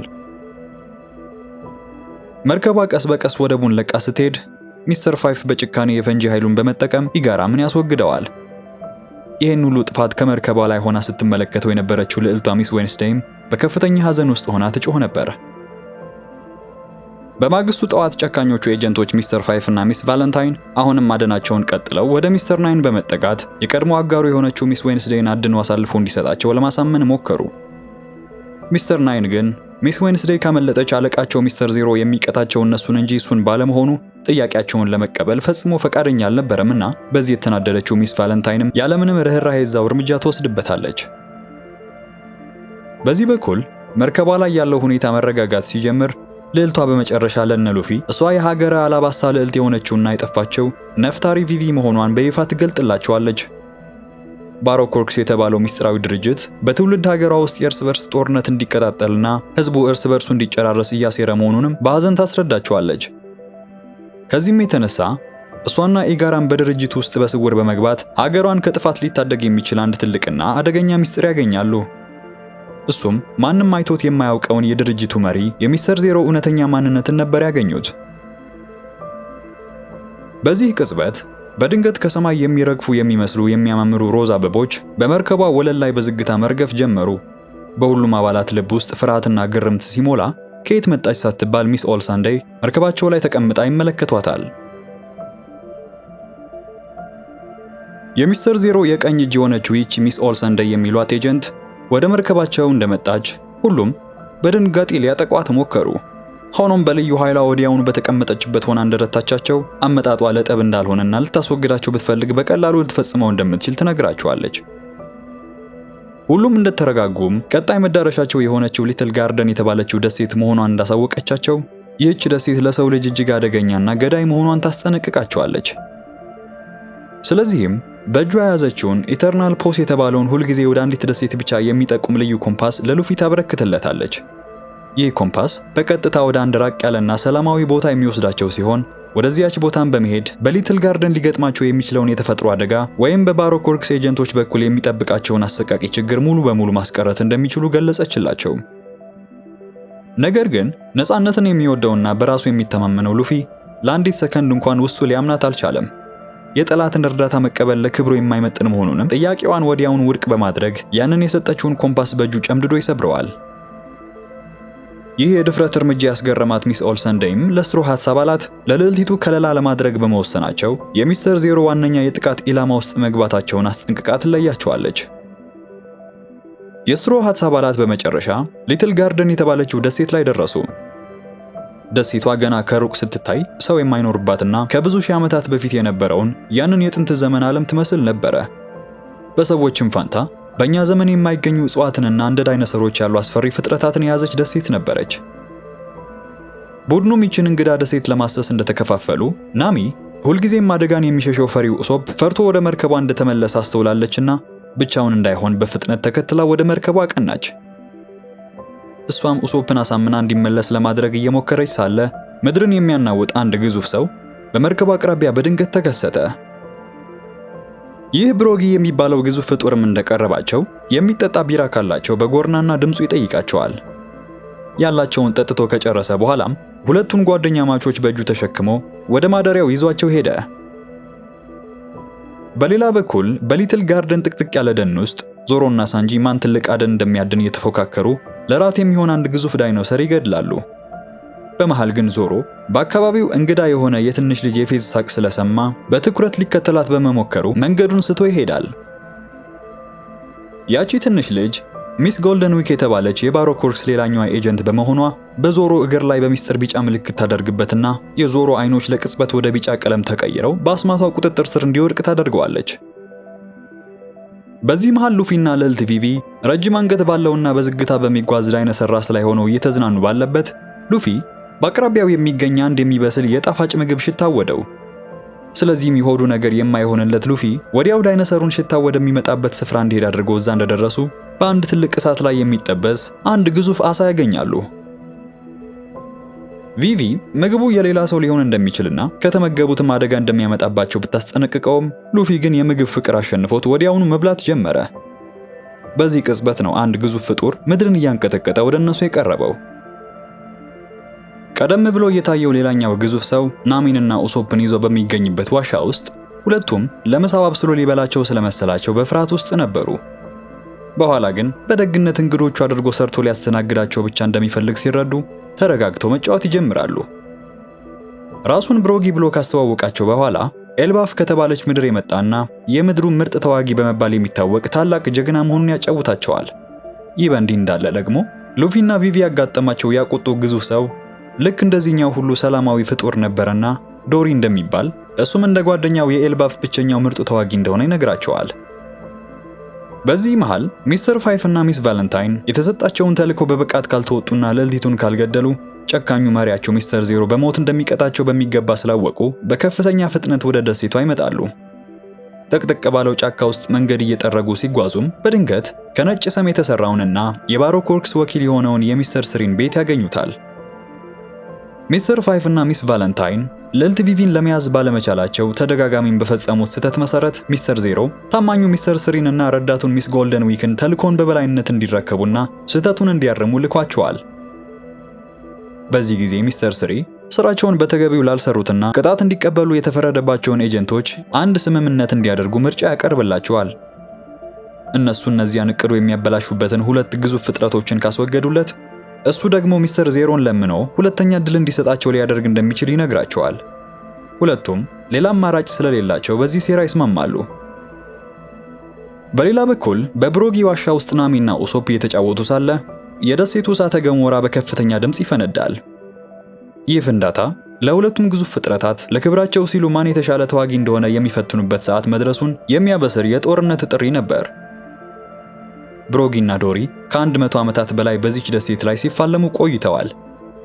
በየቀኑ እሳተ ገሞራው በፈነዳ ቁጥር ሁለቱ ጀግኖች እስከ ሞት ድረስ የሚያደርስ ፍልሚያ ይጀምራሉ። እንደ ብሮጊ አባባል ከሆነም እስካሁን ድረስ በትክክል 73467 ጊዜ የተጋጠሙ ቢሆንም ሁሉም ፍልሚያዎች ባቻ ውጤት ተጠናቀዋል። የሚገርመው ግን ለዚህ 100 ዓመት ለዘለቀው ጦርነት ያበቃቸው ምክንያት ምን እንደሆነ የሚያስታውሱት ነገር አለመኖሩ ነው። ብሮጊ ለግጥሚያው ለመዘጋጀት ከዋሻው ሲወጣ የኤልባፍን ጀግኖች ታሪክ ለማየት የጓጓው ኡሶፕ በግርምት ተከትሎት ይወጣል። ናሚ ግን በዚያው ቅጽበት በአቅራቢያዋ የትንሽ ልጅ ሳቅ ድምጽ ሰምታ ስትቃኝ ድምጹን የምታሰማው የሚስተር ስሪ ረዳት የሆነችው በቀለም ማስማቷም ዞሮን ያደነዘዘችው ሚስ ጎልደን ዊክ ነበረችና በዚህም ጊዜም ናሚ ጭን ላይ አረንጓዴ ምልክት በማድረግ የራሷን ስሜትና ፍቃድ ተቆጣጥራ እንዳትንቀሳቀስ ታደርጋታለች። በመጨረሻም መላው ደሴት ሲጠብቀው የነበረው ፍልሚያ የሚካሄድበት ታሪካዊ ሰዓት ደረሰ። ናሚ፣ ኡሶፕ፣ ቪቪና ሉፊ በአንድ በኩል ሆኖ በግርምት ሲመለከቱ ግዙፎቹን እንዲያስወግዱ የተላኩት ሚስተር ፋይፍ እና ሚስ ቫለንታይን ደግሞ በሌላ በኩል ሆነው የጠነሰሱት ሴራቸው እስኪሳካ በጉጉት እየተከታተሉ ነበር። እንደ ኤልባፍ ተዋጊዎች ባህል ብሮጊና ዶሪ ፍልሚያቸውን ከመጀመራቸው በፊት አንዳቸው ለሌላው ከበርሜላቸው መጠጥን በመጋበዝ ወዳጅነታቸውን መግለጥ ነበረባቸው። ነገር ግን በዚህ ጊዜ ያላወቁት ነገር ሚስተር ፋይፍ ዶሪ ለብሮጊ በሰጠው መጠጫ ውስጥ አደገኛ ቦምብ በሚስጥር መቅበሩን ነበር። ብሮጊ መጠጡን ተግቶ ፍልሚያው እንደተጀመረም ያ ቦምብ በመሃል በሆዱ ውስጥ በኃይል ይፈነዳል። ውስጣዊ ህመሙ ብሮጊን ክፉኛ ሲያዝለው፣ ይህ ሁኔታ ደግሞ ምንም ለማያውቀው ለዶሪ ምቹ አጋጣሚ ፈጥሮለታልና የመጨረሻውን ምት ሰነዘረ። በዚህም ምክንያት ለ100 ዓመታት ባቻ ውጤት የዘለቀው ግጥሚያ በተንኮል በታጀበ የዶሪ ድል ተጠናቀቀ። ሆኖም ሉፊ ከብሮጊ ሽንፈትና ሞት ጀርባ የሚስተር ፋይፍ የክፋት እጅ እንዳለበት ለመረዳት ብዙ ጊዜ አልፈጀበትምና ከልዕልት ቪቪ ጋር በመሆን እውነቱን ለማጋለጥና እነሱን ለማደን ይፈጥናሉ። በዚህ መሃል ኡሶፕ ብቻውን እንደቀረ የተመለከተችው ሚስ ቫለንታይን ኃይሏን ተጠቅማ የክብደት መጠኗን በመቀየር ኡሶፕ የቆመበትን አለት ታደቅና ወደ ገደሉ ትጥለዋለች። ይሄን እንዳደረገችም በሚስ ጎልደን ዊክ ቀለም ምክንያት የፈዘዘችውን ናሚን ምርኮኛ አድርጋ ይዛ ተሰወረች። ኡሶፕ በህመም እየተሰቃየም ቢሆን ብሮጊ ዘንድ ሮጦ በመሄድ በመጠጥ ውስጥ ቦምብ ተቀብሮ እንደነበረና ድሉ በማጭበርበር የተገኘ መሆኑን ለዶሪ በዝርዝር ያስረዳዋል። ኩሩ ተዋጊው ዶሪም ያሸነፈው የተሻለ ተፋላሚ በመሆኑ እንዳልሆነ ሲረዳ በከፍተኛ የውርደት ስሜት ተውጦ የጓደኛውን ደም በከንቱ በማፍሰሱ ራሱን እየረገመ ከቦታው ይሄዳል። ኡሶፕም ናሚን ለማዳን ዶሪን ተስፋ አድርጎ የነበረ ቢሆንም አሁን ግን ጓደኞቹን ለመታደግ የራሱን መንገድ መፈለግ እንዳለበት ይረዳል። ሉፊ ሚስተር ፋይፍን ፍለጋ ጥቅጥቅ ባለው ጫካ ውስጥ ሲሄድ ከሚስ ጎልደን ዊክ ጋር ፊት ለፊት ይገናኛል። ከኋላው ተከትላው ስትሮጥ የነበረችው ቪቪ እሱ ዘንድ ስትደርስ በሚያሳዝን ሁኔታ ሚስ ጎልደን ዊክ አስቀድማ በሉፊ ፊት ላይ ሰማያዊ ምልክት ስላበት በዚህም የሉፊ መንፈስ ተሰብሮ በከፍተኛ የጭንቀትና የተስፋ መቁረጥ ስሜት ውስጥ ወድቆ ደረሰች። ቪቪ ይሄን ተመልክታ ወደ መርከቧ ለማምለጥ ብትሞክርም እሷም አድብቶ ሲጠብቃት በነበረው በሚስተር ፋይፍ እጅ ትወድቃለች። በተመሳሳይ ሰዓት ዶሪ የጓደኛውን የቀብር ስርዓት ለመፈጸም ወደ ዋሻው ተመልሶ ነበር። ሆኖም የሴራው አቀነባባሪ የሆነው ሚስተር ስሪ በድንገት ሳይጠብቀው ወዳለበት ይመጣና ሲደርቅ ከብረት በላይ በሚጠነክረው የሰም ኃይሉ እጁን ከግድግዳው ጋር አጣብቆ በቁጥጥር ስር ያውለዋል። መሪያቸው ሉፊ በቀለሙ ምክንያት በስሜቱ ተረብሾ መንቀሳቀስ ሲያቅተው የተቀሩትም የቡድኑ አባላት በባሮኮርክስ ኤጀንቶች ተራ በተራ ተይዘው በሚስተር ስሪ የሰም ቤት ውስጥ ፍርዳቸውን እስኪቀበሉ ይታሰራሉ። በዚያ ከታሰሩት መካከል ግን በአስማቱ ቁጥጥር ስር ያልነበረችው ቪቪ ብቻ ነበረችና በናሚ ጭን ላይ ያለውን የሚስ ጎልደን ዊክን አረንጓዴ ምልክት ታብሰዋለች። ናሚም ወደ ነበረው ጤናዋ ልክ እንደተመለሰች አስማታዊው ቀለም የሰውን ልጅ ስሜትና ፈቃድ እንዴት እንደሚቆጣጠር ታስረዳት ጀመረች። ናሚም ይሄ እንደገባት በተመሳሳይ ሁኔታ የዞሮን እግር ለማጽዳትና ከቁጥጥሩ ነፃ ለማድረግ ሞከረች። ሆኖም በኩራቱና በግትርነቱ ምክንያት አትንኪኝ በሚል ስሜት ይሸሻት ነበርና ደርሳ ነፃ ልታወጣው አልቻለችም። በዚህ ሰዓት ብቸኛው ማድረግ የሚችሉት ገና ያልተያዙት አጋሮቻቸው መጥተው ከዚህ የሰም ወጥመድ እንዲያድኗቸው መጸለይ ብቻ ነበር። በሌላኛው የደሴቱ ክፍል ሚስተር ስሪ እና ሚስ ጎልደን ዊክ ጠላቶቻቸውን ድል በማድረጋቸው ደስታቸውን ያጣጣሙ ነው። ተንኮለኛው ሚስተር ስሪ ሰዎችን ወደ ሐውልትነት የሚቀይር ግዙፍ የሰም ኬክ የሰራ ሲሆን ረዳቱ ሚስ ጎልደን ዊክ ደግሞ ከሉፊ ጋር ተጫውታ ስትጨርስ እያዳፋች ወደሱ እንደምታመጣው አቅደዋል። እነሱ እዚህ እቅዳቸውን እየተነጋገሩ ሳለ ፈሪው ኡሶፕ ከዛፎቹ ጀርባ ተደብቆ ንግግራቸውንና እቅዳቸውን በሙሉ በድብቅ ይሰማ ነበር። እቅዳቸውን እንደሰማም ጓደኞቹን ለመታደግ ካለው ጉጉት የተነሳ ፈጥኖ ካፒቴኑን ሉፊን ፍለጋ ይሄዳል። ሉፊን በባህር ዳርቻው ላይ ቢያገኘውም በሚስ ጎልደን ዊክ ልዩ ቀለም ምክንያት የድሮ ተጫዋችነትና ተስፈኝነቱ ጠፍቶበት ተስፋም ቆርጦ ፈዞ ነበር ያገኘው። ኡሶፕ ጓደኛውን ከተጫነበት የስነ ልቦና ድንዛዜ ሊያነቃውና ሊያነሳሳው ደጋግሞ ቢሞክርም ሳይሳካለት ይቀራል። ይባስም ብሎ ሚስ ጎልደን ዊክ ሉፊን ፍለጋ ወደ ስፍራው ስትመለስ ለህይወቱ የሰጋው ኡሶፕ ጓደኛውን ትቶ ፈረጠጠ። ኡሶፕ እስከዛሬ ድረስ እንደዚህ አይነት ከባድና ለብቻው የሚወጣው ኃላፊነት ገጥሞት አያውቅም። አብዛኛውን ጊዜ ከባዱን ስራ ይሰሩ የነበሩት ሌሎቹ የቡድኑ አባላት ነበሩ። አሁን ግን ጓደኞቹ በሙሉ ተማርከው ነበርና እነሱን የማዳን ከባድ ኃላፊነት ለብቻው መሸከም ያልቻለው ኡሶፕ እርዳታን ፍለጋ ያልተማረከው ሳንጂን መፈለግ ጀመረ። ሳንጂ በዚህ በኩል ጓደኞቹን ፍለጋ በጫካ ውስጥ ሲዘዋወር ያንን ከነጭ ሰም የተሰራውን ቤት ያገኘዋል። ነገር ግን ናሚ፣ ቪቪ እና ዞሮ ከጥቂት ደቂቃዎች በፊት ለሞት ተወስደው ነበርና ወደ ውስጥ ሲገባ ቤቱ ባዶውን ነበር የጠበቀው። የሰም ኬኩን አዘጋጅቶ እንደጨረሰ ሶስቱንም እስረኞች አድርጎ ያመጣቸው ሚስተር ስሪ ከኬኩ አናት ላይ እንደ ክር በሚወርድ የሰም ዝናብ ናሚን፣ ቪቪን እና ዞሮን እንዲሸፍኑ በማድረግ ሙሉ በሙሉ የሰም ሐውልቶች አድርጎ ሊያኖራቸው አቅዷል። ብልሃ ናሚ ግን በዚህ አስፈሪ ሰዓት ተስፋ ሳትቆርጥ የሰም ኬኩ ያን ያህል የሚያሰቃይ እንዳልሆነ በመጥቀስ የሚስተር ስሪን ድካም ታፌዝበት ጀመረች። ይበልጥ ደግሞ በሚስ ጎልደን ዊክ የደስታ አስማት ስር ያለው ዞሮ በምልክቱ ምክንያት መቼም ህመሙ እንዳቀደው ሊሰማው እንደማይችል ትነግረዋለች። ይህ ንግግሯ የሚስተር ስሪን ኩራት ክፉኛ ስለነካውና ስላበሳጨው እቅዷን ለማሳካት በሚመስል በንዴት ያንን የዞሮን የሳቅ ምልክት ከእግሩ ላይ ያብሰዋል። ይህ አስቀድማ ናሚ ያቀደችው ተንኮል ነበርና ሚስተር ስሪ በገዛ እጁ ቀለሙን እንዲያጠፋውና ዞሮ ወደ ቀድሞ ማንነቱ እንዲመለስ ታደርገዋለች። ሆኖም ምንም እንኳን እቅዷ ስኬታማ ሆኖ ዞሮ ካስማቱ ነፃ ቢሆንም እንኳን ያ የተከማቸው ሰም ከብረት በላይ እጅግ ጠንካራ በመሆኑ የሰይፉ ምት ምንም ሊበግረው አልቻለም። በዚህ በኩል ብቻውን የሚባዝነው ሳንጂ ሰሙ ቤት ውስጥ የባሮኮርክስን ድብቅ ሰነዶችን አግኝቶ በጥንቃቄ እያገላበጠ ነበር። በመሃል ታዲያ የቤቱ ስልክ ይጮሃል። ደዋዩ እንዳጋጣሚ ሆኖ የድርጅቱ አስፈሪ መሪ የሆነው ሚስተር ዜሮ ነበር። እርሱም ከታማኝ ኤጀንቱ ከሚስተር ስሪ ጋር እያወራ መስሎት ስለነበር ሳንጂም አጋጣሚውን በመጠቀም እርሱን መስሎ ጨዋታውን ይቀጥልበታል። ሚስተር ዜሮ የባህር ኃይሉ በቅርብ ርቀት የተከታተሏቸው መሆኑን ገልጾ ያቺ ከዳተኛ ልዕልት ሚስ ዌንስዴይን እና የስትሮ ሃትስ አባላትን እንዳዘዘው አስወግዶ መጨረሱን ይጠይቀዋል። ሳንጂም ሚስተር ስሪን መስሎ በታዘዘው መሰረት የተባለው እንዳደረገና ሁሉም እንደሞቱ ይነግረዋል። ሆኖም ሚስተር ዜሮ በቀላሉ የሚሸወድ አልነበረምና በትክክል መሞታቸውን ለማረጋገጥ ማስረጃውን እንዲያጠፉ ዘአንላኪስ የተባሉ ልዩ ኤጀንቶችን ወደ ቦታው መላኩን ይነግረዋል። እነዚህም ሚስተር ሰርቲን የተባለ እንስሳና ሚስ ፍራይዴ የተባለች አደገኛ ጥንባንሳ ነበሩ። ሁለቱ እንስሳት ወደ ሰሙ ቤት እንደደረሱ መምጣታቸውን ለማየት ውጭ ላይ የነበረው ሳንጂን ማጥቃት ጀመሩ።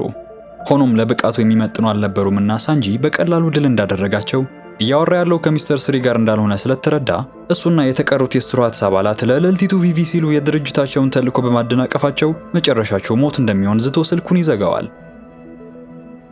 በዚህ በኩል ያ የሚንጠባጠበው ነጭ ሰም በናሚ በልዕልት ቪቪ እና በዜሮ ዙሪያ በፍጥነት እየጠነከረና ወደ ሐውልትነት እየቀየራቸው መጣ።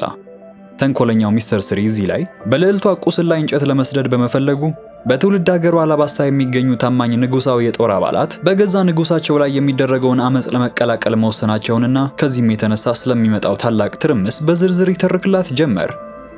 ልዕልት ቪቪም በከፍተኛ ጭንቀት ውስጥ ሆና ለመሆኑ ባሮኮርክስ ካላባስታ ምን ቢፈልግ ነው በዚህ ልክ የጠመዳችሁን ብላ ብትጠይቅም ሚስተር ስሪ ግን ሚስጥሩን ከመሪው ከሚስተር ዜሮ ውጪ ማንም እንደማያውቅ በመግለጽ ያፌዝባት ቀጠለ።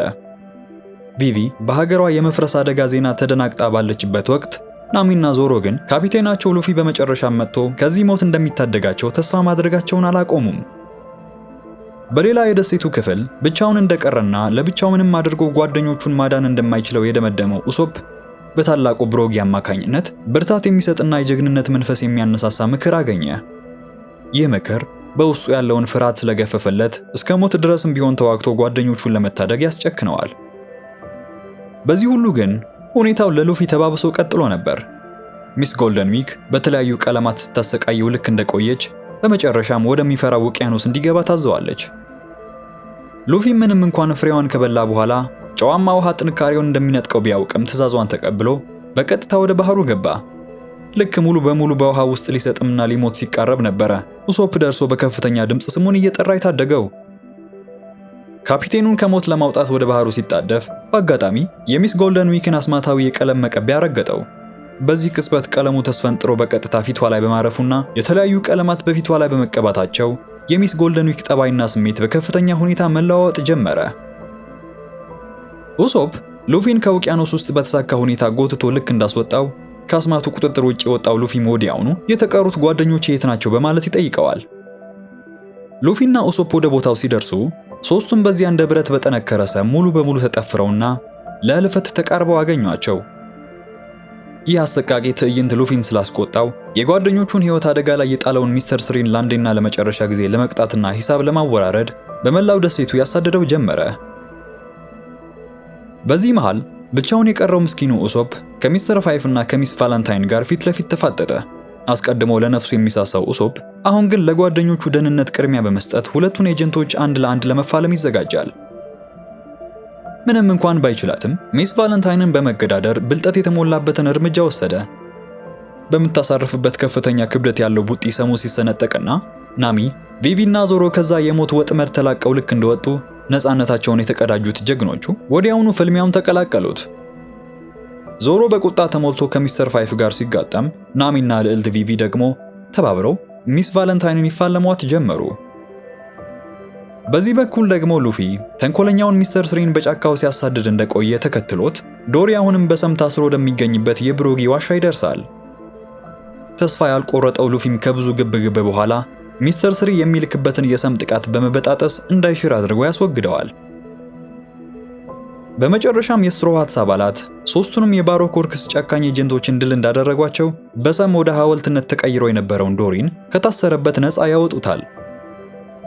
በዚህ ጊዜ ሳንጂ ወደ ምድሯ ሄዳ ሀገሯን ለመታደግ ለምትጓጓው ለቪቪ ትልቅ የምስራች የሆነውንና በቀጥታም ወደ አላባስታ የሚያመለክተውን ኢተርናል ፖስ የሚሉትን ኮምፓስ ከሰም ቤት ውስጥ ይዞ መጣ። ሁሉም ከብሮጊና ከዶሪ ጋር ከተሰነባበቱ በኋላ የስትሮ ሃትስ አባላት ወደ አላባስታ የባህር ጉዟቸውን ጀመሩ። ሆኖም ገና ከወደቡ ሳይርቁ የባህር ላይ ጉዟቸውን ሊያሰናክል አንድ ግዙፍ አሳ ያጋጥማቸዋል። ብሮጊና ዶሪ ግን ይህ እንደሚሆን ገምተው በወደቡ ላይ ሲሸኟቸው ነበርና አሳውን በጋራ በመግደልና መንገዱን በመጥረግ ታደጓቸው።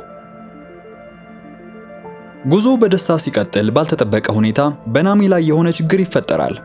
ሁሉም ድላቸውን ምክንያት በማድረግ እራት እየበሉ ባለበት ወቅት እሷ ንጹህ አየር ፍለጋ ወደ ውጭ ስትወጣ በከፍተኛ ትኩሳትና ድካም በድንገት ራሷን ስታ ወደቀች። ታሪካችን በዚህ በኩል ወደ ባሮክ ወርክስ ሚስጥራዊ ዋና መስሪያ ቤት ይወስደንና በዚያም ሚስ ኦልሰንዴይን እናገኛታለን። እሷም ድራም ኪንግደም የተባለን ሀገር ንጉስ ሆኖ ይገዛ የነበረውን ዋፖል ከተባለ እጅግ ስግብግብ ሰው ጋር በሆነ ጉዳይ ስትጨቃጨቅ ነበር። ዋፖል በልዕልት ቪቪ በአባቷ በንጉስ ኮብራና በመላው የአላባስታ ሕዝብ ላይ ለዓመታት የቆየ ከፍተኛ ቂም ነበረበት። ሆኖም አሁን ከገዛ ዙፋኑ ተባሮ የወጣ በመሆኑ ያጣውን ዙፋን በኃይል ለማስመለስ ሲል ባሮክ ወርክስ ጋር መተባበር ጀምሯል። ሆኖም ድርጅቱ እስካሁን ድረስ ዙፋኑን መልሶ እንዲቆጣጠር ሊረዳው ስላልቻለ ዋፖል በከፍተኛ ንዴት ተሞልቶ ሚስተር ዜሮን በግል ለማግኘት ነበር አመጣጡ። የተቀበለችው ግን ሚስ ኦልሰንዴይ በመሆኗ ቢበሳጭም እሱን ለማረጋጋት አንድ የተረገመ ፍሬ በስጦታ ታበረክትለታለች። ምንም እንኳን ፍሬው ምን አይነት አስፈሪ ኃይል እንዳለው በዝርዝር ባታብራራለትም ዋፖል ግን እንደ ልማዱ ምንም ሳያመነታ በስግብግብነት ፍሬውን ዝም ብሎ ይበላዋል። ወደ ባህር ስንመለስ ከሊትል ጋርደን ደሴት በኋላ በጠና የታመመችው ናሚ ራሷን ስታ ከወደቀች 4 አስጨናቂ ቀናት አልፈዋል። ሳንጂ ሌት ከቀን ሳይለይ በከፍተኛ ፍቅርና ጥንቃቄ ሲንከባከባት ቆይቷል። ታዲያ ምንም እንኳን የቡድኑ ዓላማ ጊዜ ሳያባክኑ በቀጥታ ወደ አላባስታ መሄድ ቢሆንም የስትሮ ሃትስ አባላት ግን የጓደኛቸውን ሕይወት ለማዳን ሲሉ ሐኪም ፍለጋ በአቅራቢያቸው በሚገኝ ደሴት ላይ ለጥቂት ጊዜ ለማረፍና የጤና ባለሙያ ለመፈለግ ይወስናሉ። እንዳጋጣሚ ሆኖ ታዲያ መጀመሪያ ያገኙት ምድር የዋፖል ግዛት የነበረውና በበረዶ የተሸፈነው የድራም ደሴትን ነበር። ልዕልት ቪቪ ደሴቱ ታዋቂ ሐኪሞችን በማፍራት የታወቀ መሆኑን ብታሳውቃቸውም ወደዚያ መሄዳቸው ለሷ አደጋ መሆኑን ትነግራቸዋለች። ሀገር አላባስታና የድራም መንግስት ለዘመናት የዘለቀና የተወሳሰበ የፖለቲካ ጥላቻ አላቸው። ለዚህም ደሴቱ ላይ ካረፉ በኋላ የሷን እውነተኛ ማንነትና የልዕልትነት ማዕረጓን በሚስጥር እንዲይዙላት ለቡድኑ አባላት በጥብቅ ታሳስባቸዋለች። በዚህ ጊዜ የባህር ኃይል የመገናኛ ጣቢያ የደረሱት ስሞከርና ረዳቱ ታሺጊ እስካሁን ድረስ የባሮክ ወርክስ ሚስጥራዊ አባላትን ፈለግ ማግኘት አለመቻላቸውን ሪፖርት ለማድረግ ወደዚያ ዘልቀው ይገባሉ። ስሞከር በዚህ በኩል ያንን ያመለጠውን የስትሮ ሃትስን ቡድን ዳግመኛ በእጁ ለማስገባትና አደኑን ለመቀጠል በትዕግስት አልባነት እየነደደ ነው። ወደ መገናኛ ህንጻው ሲቃረቡ ግን ታሺጊ ጥቃት የደረሰበት የባህር ኃይል አባል አስክሬን ታገኛለች። መጀመሪያ ላይ ለዚህ ግድያ ተጠያቂ ያደረገው ሉፊንና ጓደኞቹን ቢሆንም ወደ ውስጥ ዘልቀው ሲገቡ ግን የባሮክ ወርክስ የእጅ ሥራ መሆኑን አረጋገጠ። ከዚህም የተነሳ ድንገት ከተከሰቱባቸው ሚስተር ስደይና ሚስተር 11 ከተባሉ ሁለት ሚስጥራዊ ኤጀንቶች ጋር ፍልሚያ ያደርጉ ጀመሩ። እዚህ ጋር የስትሮ ሃትስ አባላት በመጨረሻ በበረዶ ወደ ተሸፈነው ድራም ኪንግደም ደረሱ። ሆኖም የአካባቢው ነዋሪዎች ባለፉት ዓመታት በደረሰባቸው መከራ ምክንያት ለፓይሬቶች ያላቸው ስሜት መልካም አልነበረም። ስለዚህ ፈጽመው ሊቀበሏቸው ፈቃደኞች አልነበሩምና የጓደኛቸው የናሚን መታመም አስታከው እንዲያስገቧቸው መለመን ሲጀምሩ ለማስፈራሪያ ይሆን ዘንድ ልዕልት ቪቪን ተኩሰው እጇን ይመቷታል። ቢሆንም የታመመችው ናሚን ለማዳን ስትል ቁስሏን ችላ በማለት ነዋሪዎቹን በትህትና አጥብቃ ተማጸነች። ስርዓቷን ያዩ ነዋሪዎችም ዝም ሊሏት ስላልቻሉ ወደ ደሴቱ እንዲገቡ ይፈቅዱላቸውና ዳልተን የተባለው ምድሪቱን የሚጠብቀው ወታደር ይቀበላቸዋል። እንደተቀበላቸውም ብላክቢርድ የተባለ እጅግ ክፉ ፓይሬት ደሴቱን በከበበ ጊዜ የድሮ ንጉሳቸው ዋፖልና ፈሪ ወታደሮቹ ምስኪኑን ሕዝብ ያለምንም ጥበቃ ለጠላት ትተውት ወደ ባህር በመፈርጠጣቸው ድራም ኪንግደም በአሁኑ ጊዜ ያለ ንጉስ ባዝና እንደቀረች በዝርዝር አስረዳቸው። ሳንጂም ደሴቱ ላይ ሐኪሞች እንዳሉ ሰምተው መምጣታቸውን ሲነግረው ካፒቴን ዳልተን ግን ጨካኙ ንጉስ ዋፖል ሕዝቡን ለመቆጣጠር ሲል ሁሉንም ብቁ ሐኪሞች በራሱ የግል ቁጥጥር ስር አድርጎ ይዟቸው እንደሄደ አሁን በደሴቱ ላይ የቀረችውም ዶክተር ኩሪሃ የተባለች ሐኪም ብቻ መሆኗን ገለጸላቸው። ምንም እንኳን አብዛኞቹ የመንደሩ ነዋሪዎች በአኗኗሯና በባህሪዋ ምክንያት ጠንቋይ ነች ቢሏትም የተራቀቀ ሕክምና ባለቤት መሆኗን ያሳውቃቸዋል። እሷም የምትኖረው ከፍ ብሎ በሚታየው በተራራው ጫፍ ላይ በሚገኘው በታሪካዊው የድራም ቤተ መንግስት ውስጥ ነበርና ዳልተን በረዶውና ተራራው እጅግ አደገኛ በመሆናቸው እስከ ጠዋት ጠብቀው እንዲሄዱ ይመክራቸዋል። ሆኖም ናሚ በትኩሳት እየነደደችና ትንፋሿም እየተቆራረጠ ስለነበር እስከ ጠዋት የመጠበቅ እድል አልነበራትም። ስለዚህም ለጓደኛው ህይወት ሲል ማንኛውንም መስዋዕት ለመክፈል የቆረጠው ሉፊ በጀርባው አዝሎ ከሳንጂ ጋር ያንን በበረዶ የተሸፈነ አደገኛ ተራራ ለመውጣት ወሰነ። ከብዙ አደጋና ድካም በኋላ ወደ ተራራው ጫፍ መድረስ ቢችሉም ጉልበታቸው ግን ሙሉ በሙሉ ተሟጦ ነበርና ሉፊ ጓደኛው ናሚን አዝሎ በወደቀበት ያሸልባል። አይኑን ከመጨፈኑ በፊት ግን አንድ ለየት ያለ ባለ ጸጉር ፍጥረት አጠገቡ ቆሞ በግርምት ሲመለከተው አስተዋለ። በከተማው ውስጥ ዞሮ ከካፒቴን ዳልተን ጋር በመሆን የመንደሩን የጥበቃ ስራ ተቀላቀለ። ታዲያ በንግግራቸው መሃል ነዋሪዎቹ ያጨካኝ ንጉስ ዋፖል ዙፋኑን መልሶ በእጁ ለማስገባትና ጭቆናውንም ለመቀጠል ተመልሶ ይመጣል በሚል በከፍተኛ ስጋትና ፍርሃት ውስጥ መሆናቸውን ዞሮ ይረዳል። ዳልተን ለሀገሩ ካለው ጥልቅ ፍቅር የተነሳ አንድ ቀን ሰላማዊና ነፃ የሆነች አዲስ ሀገር የመገንባት ታላቅ ተስፋ አለው። ዞሮም ይህን ምኞቱን ተመልክቶ ይህችን ሀገር ወደፊት የምትመራት አንተ ነህ ብሎ ቢጠይቀውም የሱ ብቸኛ የህይወት ዓላማና ደስታ የተበደለውን ህዝብ ከጥፋት መጠበቅ ነበርና ዳልተን አይደለሁም ሲል መለሰለት። በዚህ በኩል በተራራው ጫፍ ላይ ያለው የድራም ቤተ መንግስት ውስጥ ለቀናት በሞትና በህይወት መካከል የነበረችው ናሚ ከተደረገላት ሕክምና የተነሳ ትኩሳቷ ረግቦ ትነቃለች። አካባቢዋንም በግርምት ስትቃኝ ከደረሰበት አደጋና ድካም የተነሳ ተኝቶ ሲታከም የነበረው ሳንጂን ተመለከተች። ሲቀጥልም ቀይ ባርኔጣ የደፋና ሰማያዊ አፍንጫ ያለው ትንሽ አጋዘን ባጠገቧ በዝግታ ሲያልፋየች። ቾፐር የተባለው ይሄ አጋዘን የናሚን ሰላምታ ሲሰማ መንቃቷን አላየም ነበርና በድንጋጤ ከአንድ ምሰሶ ጀርባ ተሸሸገ። ሆኖም ሰውነቱን ከመደበቅ ይልቅ በድንጋጤ ውስጥ ሆኖ ግንባሩን ብቻ ነበርና የደበቀው። ናሚ ይህን ስትመለከት ትዝናናበት ጀመረች። ከዚህ በኋላ ዶክተር ኩሪያ ወደ ክፍሉ እንደገባች ናሚ መንቃቷን ተመልክታ ነበርና ሊትል ጋርደን ላይ ያሉ ኬሲያ በተባለች እጅግ አደገኛ ነፍሳት እንደተነከሰች ትነግራታለች።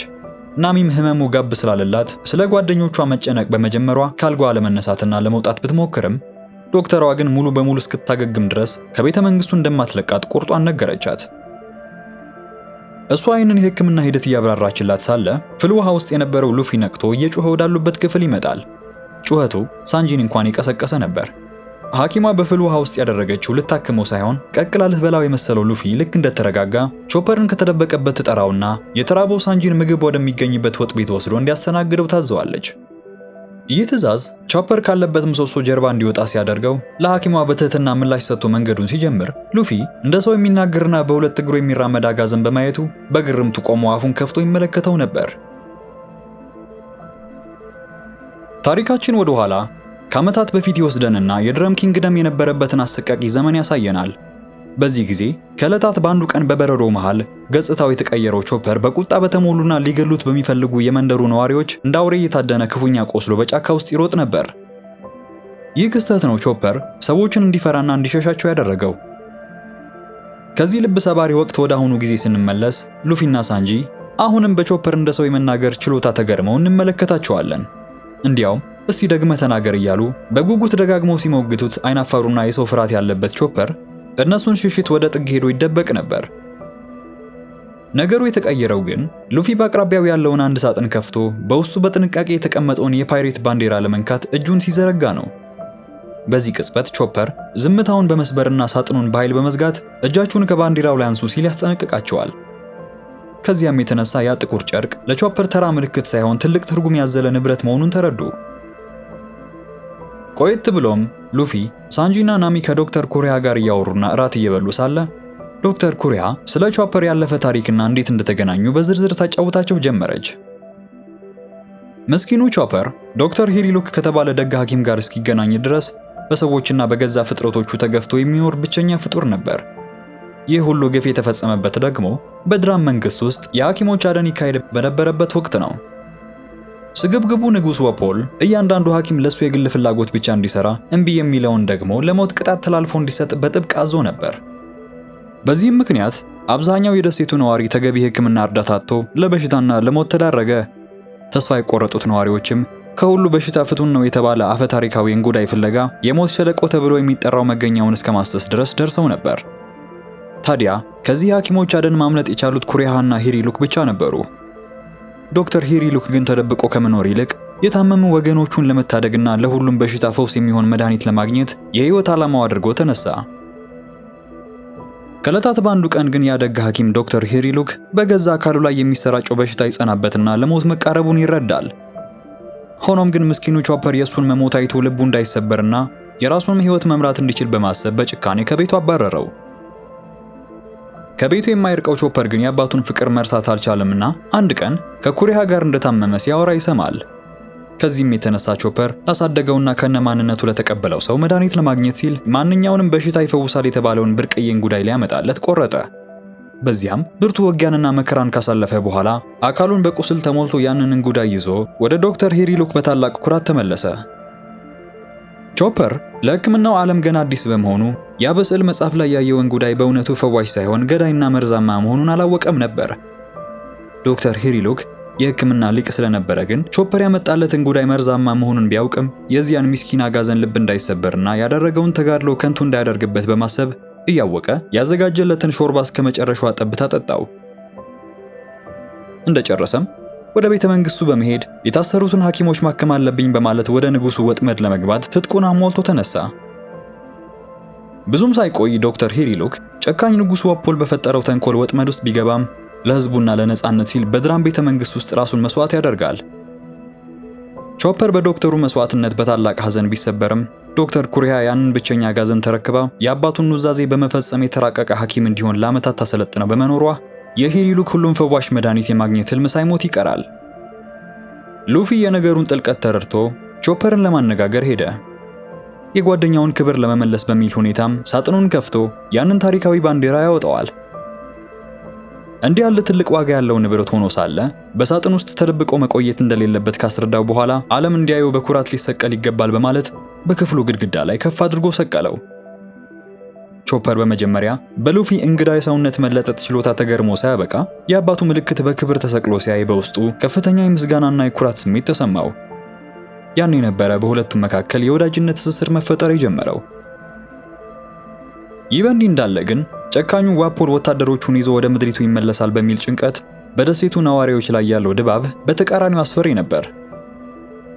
ልዕልት ቪቪ ነዋሪዎቹን በመርዳትና በማጽናናት ጊዜዋን እያሳለፈች ሳለ በድንገት ያቺ ሚስጥራዊ ገዳይ ሚስ ኦልሰንዴይ ከየት መጣች ሳትባል በከተማው መሃል ትታያታለች። በሌላ በኩል ኡሶፕ ከዞሮና ከካፒቴን ዳልተን ጋር በመሆን በጥበቃ ስራ ላይ ባሉበት በደሴቱ መግቢያ አቅራቢያ ጥቁር ጢስ ወደ ሰማይ ሲወጣ ይመለከታሉ። ዳልተንም ወዲያውኑ ሁኔታውን ለማረጋገጥና ወገኖቹን ለመታደግ ሲል ዞሮንና ኡሶፕን የከተማውን ደህንነት እንዲጠብቁ አደራ ሰጥቷቸው ይሄዳል። ዳልተንም በዝግታ ነገሩን ለማጣራት ወደ ጭሱ እንደደረሰ አድብተው ሲጠብቁት በነበሩ የንጉሱ ወታደሮች በቀስቶች ተመታ። የዋፖል የቀኝ እጅ የሆኑት እነዚህ ሁለት ጨካኝ ወታደሮችም እየሳቁ ወደሱ ሲቀርቡ ካፒቴኑ ደሙ በበረዶው ላይ የፈሰሰ ተዝለፍልፎ ይወድቃል። ዳልተን እንደፈራው ያ ጨካኙ ንጉስ ዋፖል ደሴቱ ላይ ደርሶ ነበርና ረዳቶቹም ክፉኛ የቆሰለው አካሉን እየጎተቱ በፊቱ ያመጡታል። ከእርሱ ጋርም ከደሴቱ ሲሸሽ አብረውት እንዲፈረጥጡ ያስገደዳቸውና የንጉሱ የግል ሐኪሞች ተብለው የሚጠሩት ባለሙያዎች በሙሉ በፍርሃት ቆመው ነበር። ዋፖል ዙፋኑ ላይ ለመቀመጥና አገሪቱን ዳግመኛ ጨቁኖ ለመግዛት በመምጣቱ በመንገዱ ላይ የሚቆመውን ማንኛውንም ተቃዋሚ ያለምንም ርህራሄ እንደሚደመስስ ለቆሰለው ዳልተን እየዛተ ይነግረው ጀመረ። ቀጠልም አድርጎ ሚስ ኦልሰንዴይ የሰጠችውን ያ የተረገመ ፍሬ ያስገኘለትን አዲስና አስገራሚ ኃይል ያሳየዋል። ባኩባኩ ኖሚ የተባለው ይሄ ፍሬ ለዋፖል የበላውን ማንኛውንም ነገር በውስጡ የማዋሃድና ወደ ጦር መሳሪያ የመለወጥ ክፉ ችሎታ ሰጥቶታል። ሆኖም ካፒቴን ዳልተንም ቢሆን በቀላሉ እጅ የሚሰጥ ተራሱ አልነበረም። እርሱም ቀደም ብሎ በበላው ኡሺ ኖሚ በተባለች ፍሬ ምክንያት ራሱን ወደ ግማሽ ሰው ግማሽ ጎሽ የመለወጥ አስደናቂ ችሎታ ነበረውና ዋፖልን ያለ ታላቅ ሰራዊት ዙፋኑን በቀላሉ እንደማያገኝ በቁጣ ይመልስለታል። ተንኮለኛው ዋፖል ግን በዳልተን ልዩ ችሎታ ሳይደናገጥ በጉዞው ወቅት የበላቸውን ወታደሮቹን በሙሉ መልሶ ያወጣቸው ጀመረ። ታዲያ እነዚህ ወታደሮች እንደ ቀድሞ ሰብአዊ ፍጡራን አልነበሩም። ይልቁንም መልካቸው የተዛባ፣ አካላቸው ከብረትና ከመሳሪያ ጋር የተቀላቀለ፣ ወደ አስፈሪም የጦር መሳሪያ ፍጥረታትነት የተቀየሩ ነበሩ።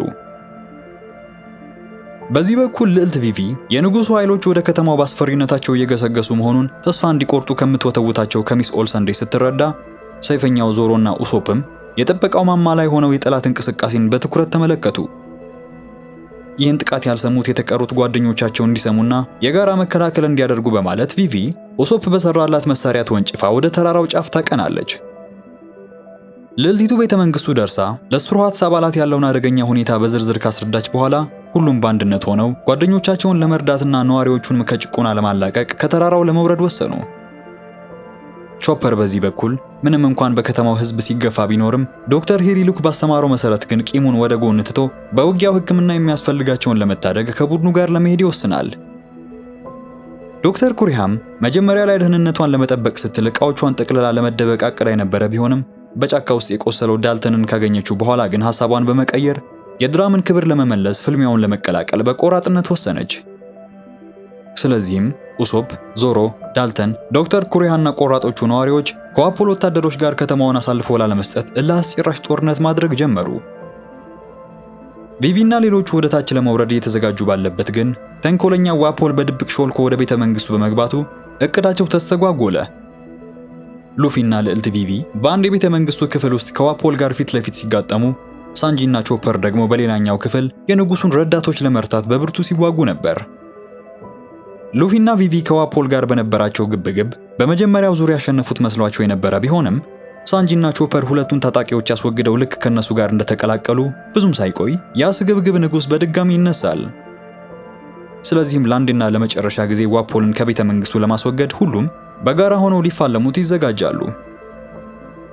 ሳንጂ በከፍተኛ ኃይል ጥቃት ለመሰንዘር ሲዘጋጅ፣ ሉፊ በሳንጂ እግር ላይ እንደ ላስቲክ ይጣበቅና በጥምር ኃይል ዋፖልን ከቤተ መንግስቱ አውጥተው ከድራም ምድር ርቆ እንዲወረወር ያደርጉታል። አምባገነኑ ፍጻሜውን እንዳገኘና ወታደሮቹም ወደ ነበረው አቋማቸው ሲቀየሩ የድራም ደሴትም የነጻነት አየሯን መተንፈስ ጀመረች።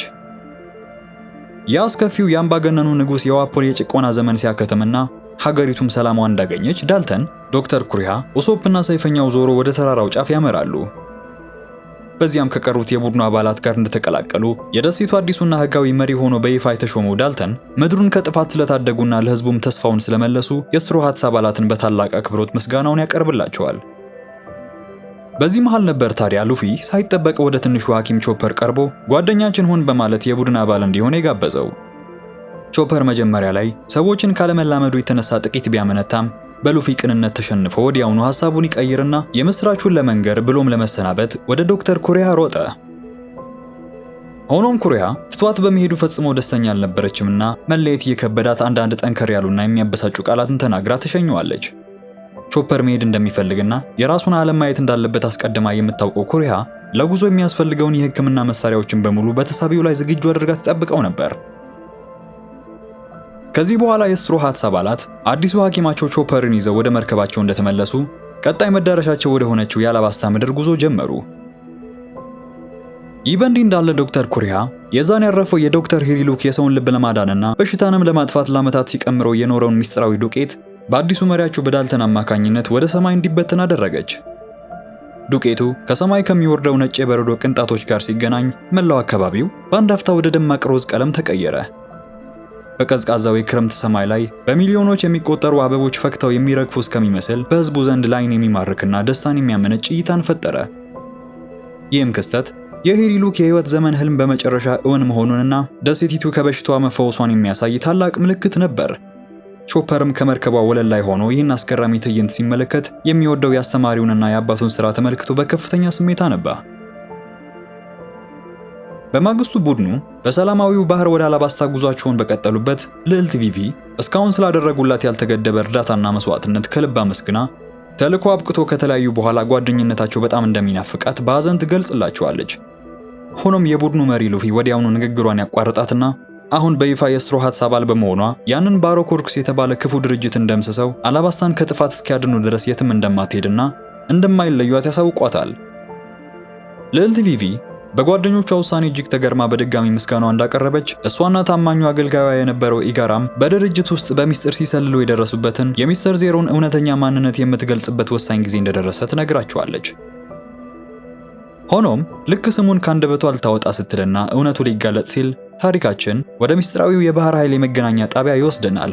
በዚያም ስሞከርና ረዳቱ ታሺጊ ሊትል ጋርደን ደሴት ላይ በሚስተር ዜሮና በሳንጂ መካከል የተደረገውን ያንን የስልክ ንግግር የተቀዳ ድምጽ በትኩረት እያዳመጡ ነበር። በተቀረጸው ድምጽ ላይ ሚስተር ዜሮ ለኤጀንቶቹ የሚሰጠውን ትዕዛዝና የድርጅቱን የጥፋት ዓላማ በሚገባ እንደተረዱ፣ ስሞከር የሱራሃትስ አባላትንና ባሮኩርክስ የተባለውን ያንን ሚስጥራዊ ድርጅት አድኖ በቁጥጥር ስር ለማድረግ ከመቼውም ጊዜ በላይ በከፍተኛ ወኔ ወደ አላባስታ ጉዞ ለማድረግ ይነሳል። ሁለተኛው ምዕራፍ ከመጠናቀቁ በፊት ታሪካችን ወደ ሚስጥራዊው የባሮኩርክስ ዋና መስሪያ ቤት ይወስደናል። እዚህ ጋር ሚስ ኦልሰንዴይ የንጉሥ ዋፖልን አሳፋሪ ውድቀትና ከደሴቱ መባረር መሪዋ ለሆነው ለሚስተር ዜሮ ሪፖርት እያቀረበች ነበር። ሆኖም ያጨካኝ ሚስተር ዜሮ ስለ ዋፖል መሸነፍም ሆነ ስለ ደሴቱ ነፃነት ቅንጣት ያህል ግድ አልሰጠውም። ከዛ ይልቅ ለሱ ትልቅ ዋጋ የነበረው ዋፖል ቀደም ብሎ ወደ ድርጅቱ ያፈሰሰው ከፍተኛ የገንዘብና የሀብት ክምችት ብቻ ነበር። በዚህ ወሳኝ ቅጽበት ነው በአደገኝነቱና በተንኮሉ የሚታወቀው ሚስተር ዜሮ በሚልም የሽፋን ስም በህቡ ሲንቀሳቀስ የነበረው ግለሰብ ክሮኮዳይል የተባለው ፓይሬት መሆኑን ታሪካችን የሚነግረን። ረዳቱ የሆነችው ሚስ ኦልሰንዴይም ኒኮ ሮቢን በመባል የምትታወቀው ተፈላጊ ወንበዴ መሆኗን እንረዳለን።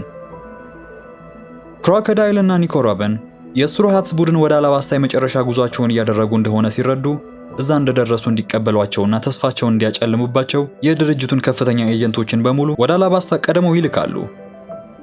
በመጨረሻም ክሮኮዳይል አጠቃላይ የአላባስታን መንግስት በመገልበጥና በቁጥጥሩ ስር በማድረግ ኦፕሬሽን ኢትዮጵያ የተሰኘውን ዋን ፒስን አግኝቶ ለመንገስ ያቀደውን ሴራ ገሃድ ያወጣል። ታሪካችን እዚህ ላይ ያበቃል። ዛሬ ያቀረብኩላችሁ ዋን ፒስ የተሰኘ ተከታታይ ፊልም ሁለተኛውን ምዕራፍ ባጭሩ ነበር። ለቻናሉ አዲስ ከሆናችሁ በዚህ ቻናል አዳዲስና አሪፍ ፊልሞች ባጭሩ የሚቀርቡበት ቦታ ነው። ስለዚህ ላይክ እና ሰብስክራይብ በማድረግ ቤተሰብ መሆን አትርሱ። በተረፈ ቆንጆና ስኬታማ ጠበቃ የነበረች አንድ ዕለት በተፈጠረ አደጋ ግን ራሷን የቤት እመቤት ሆና ስላገኘች አንዲት ሴት የሰራሁት ቆንጆ ቪዲዮ አለ። ስክሪኑን ተጭናችሁ መመልከት ትችላላችሁ። እኔም በሱ ቪዲዮ መልሼ አገኛችኋለሁ።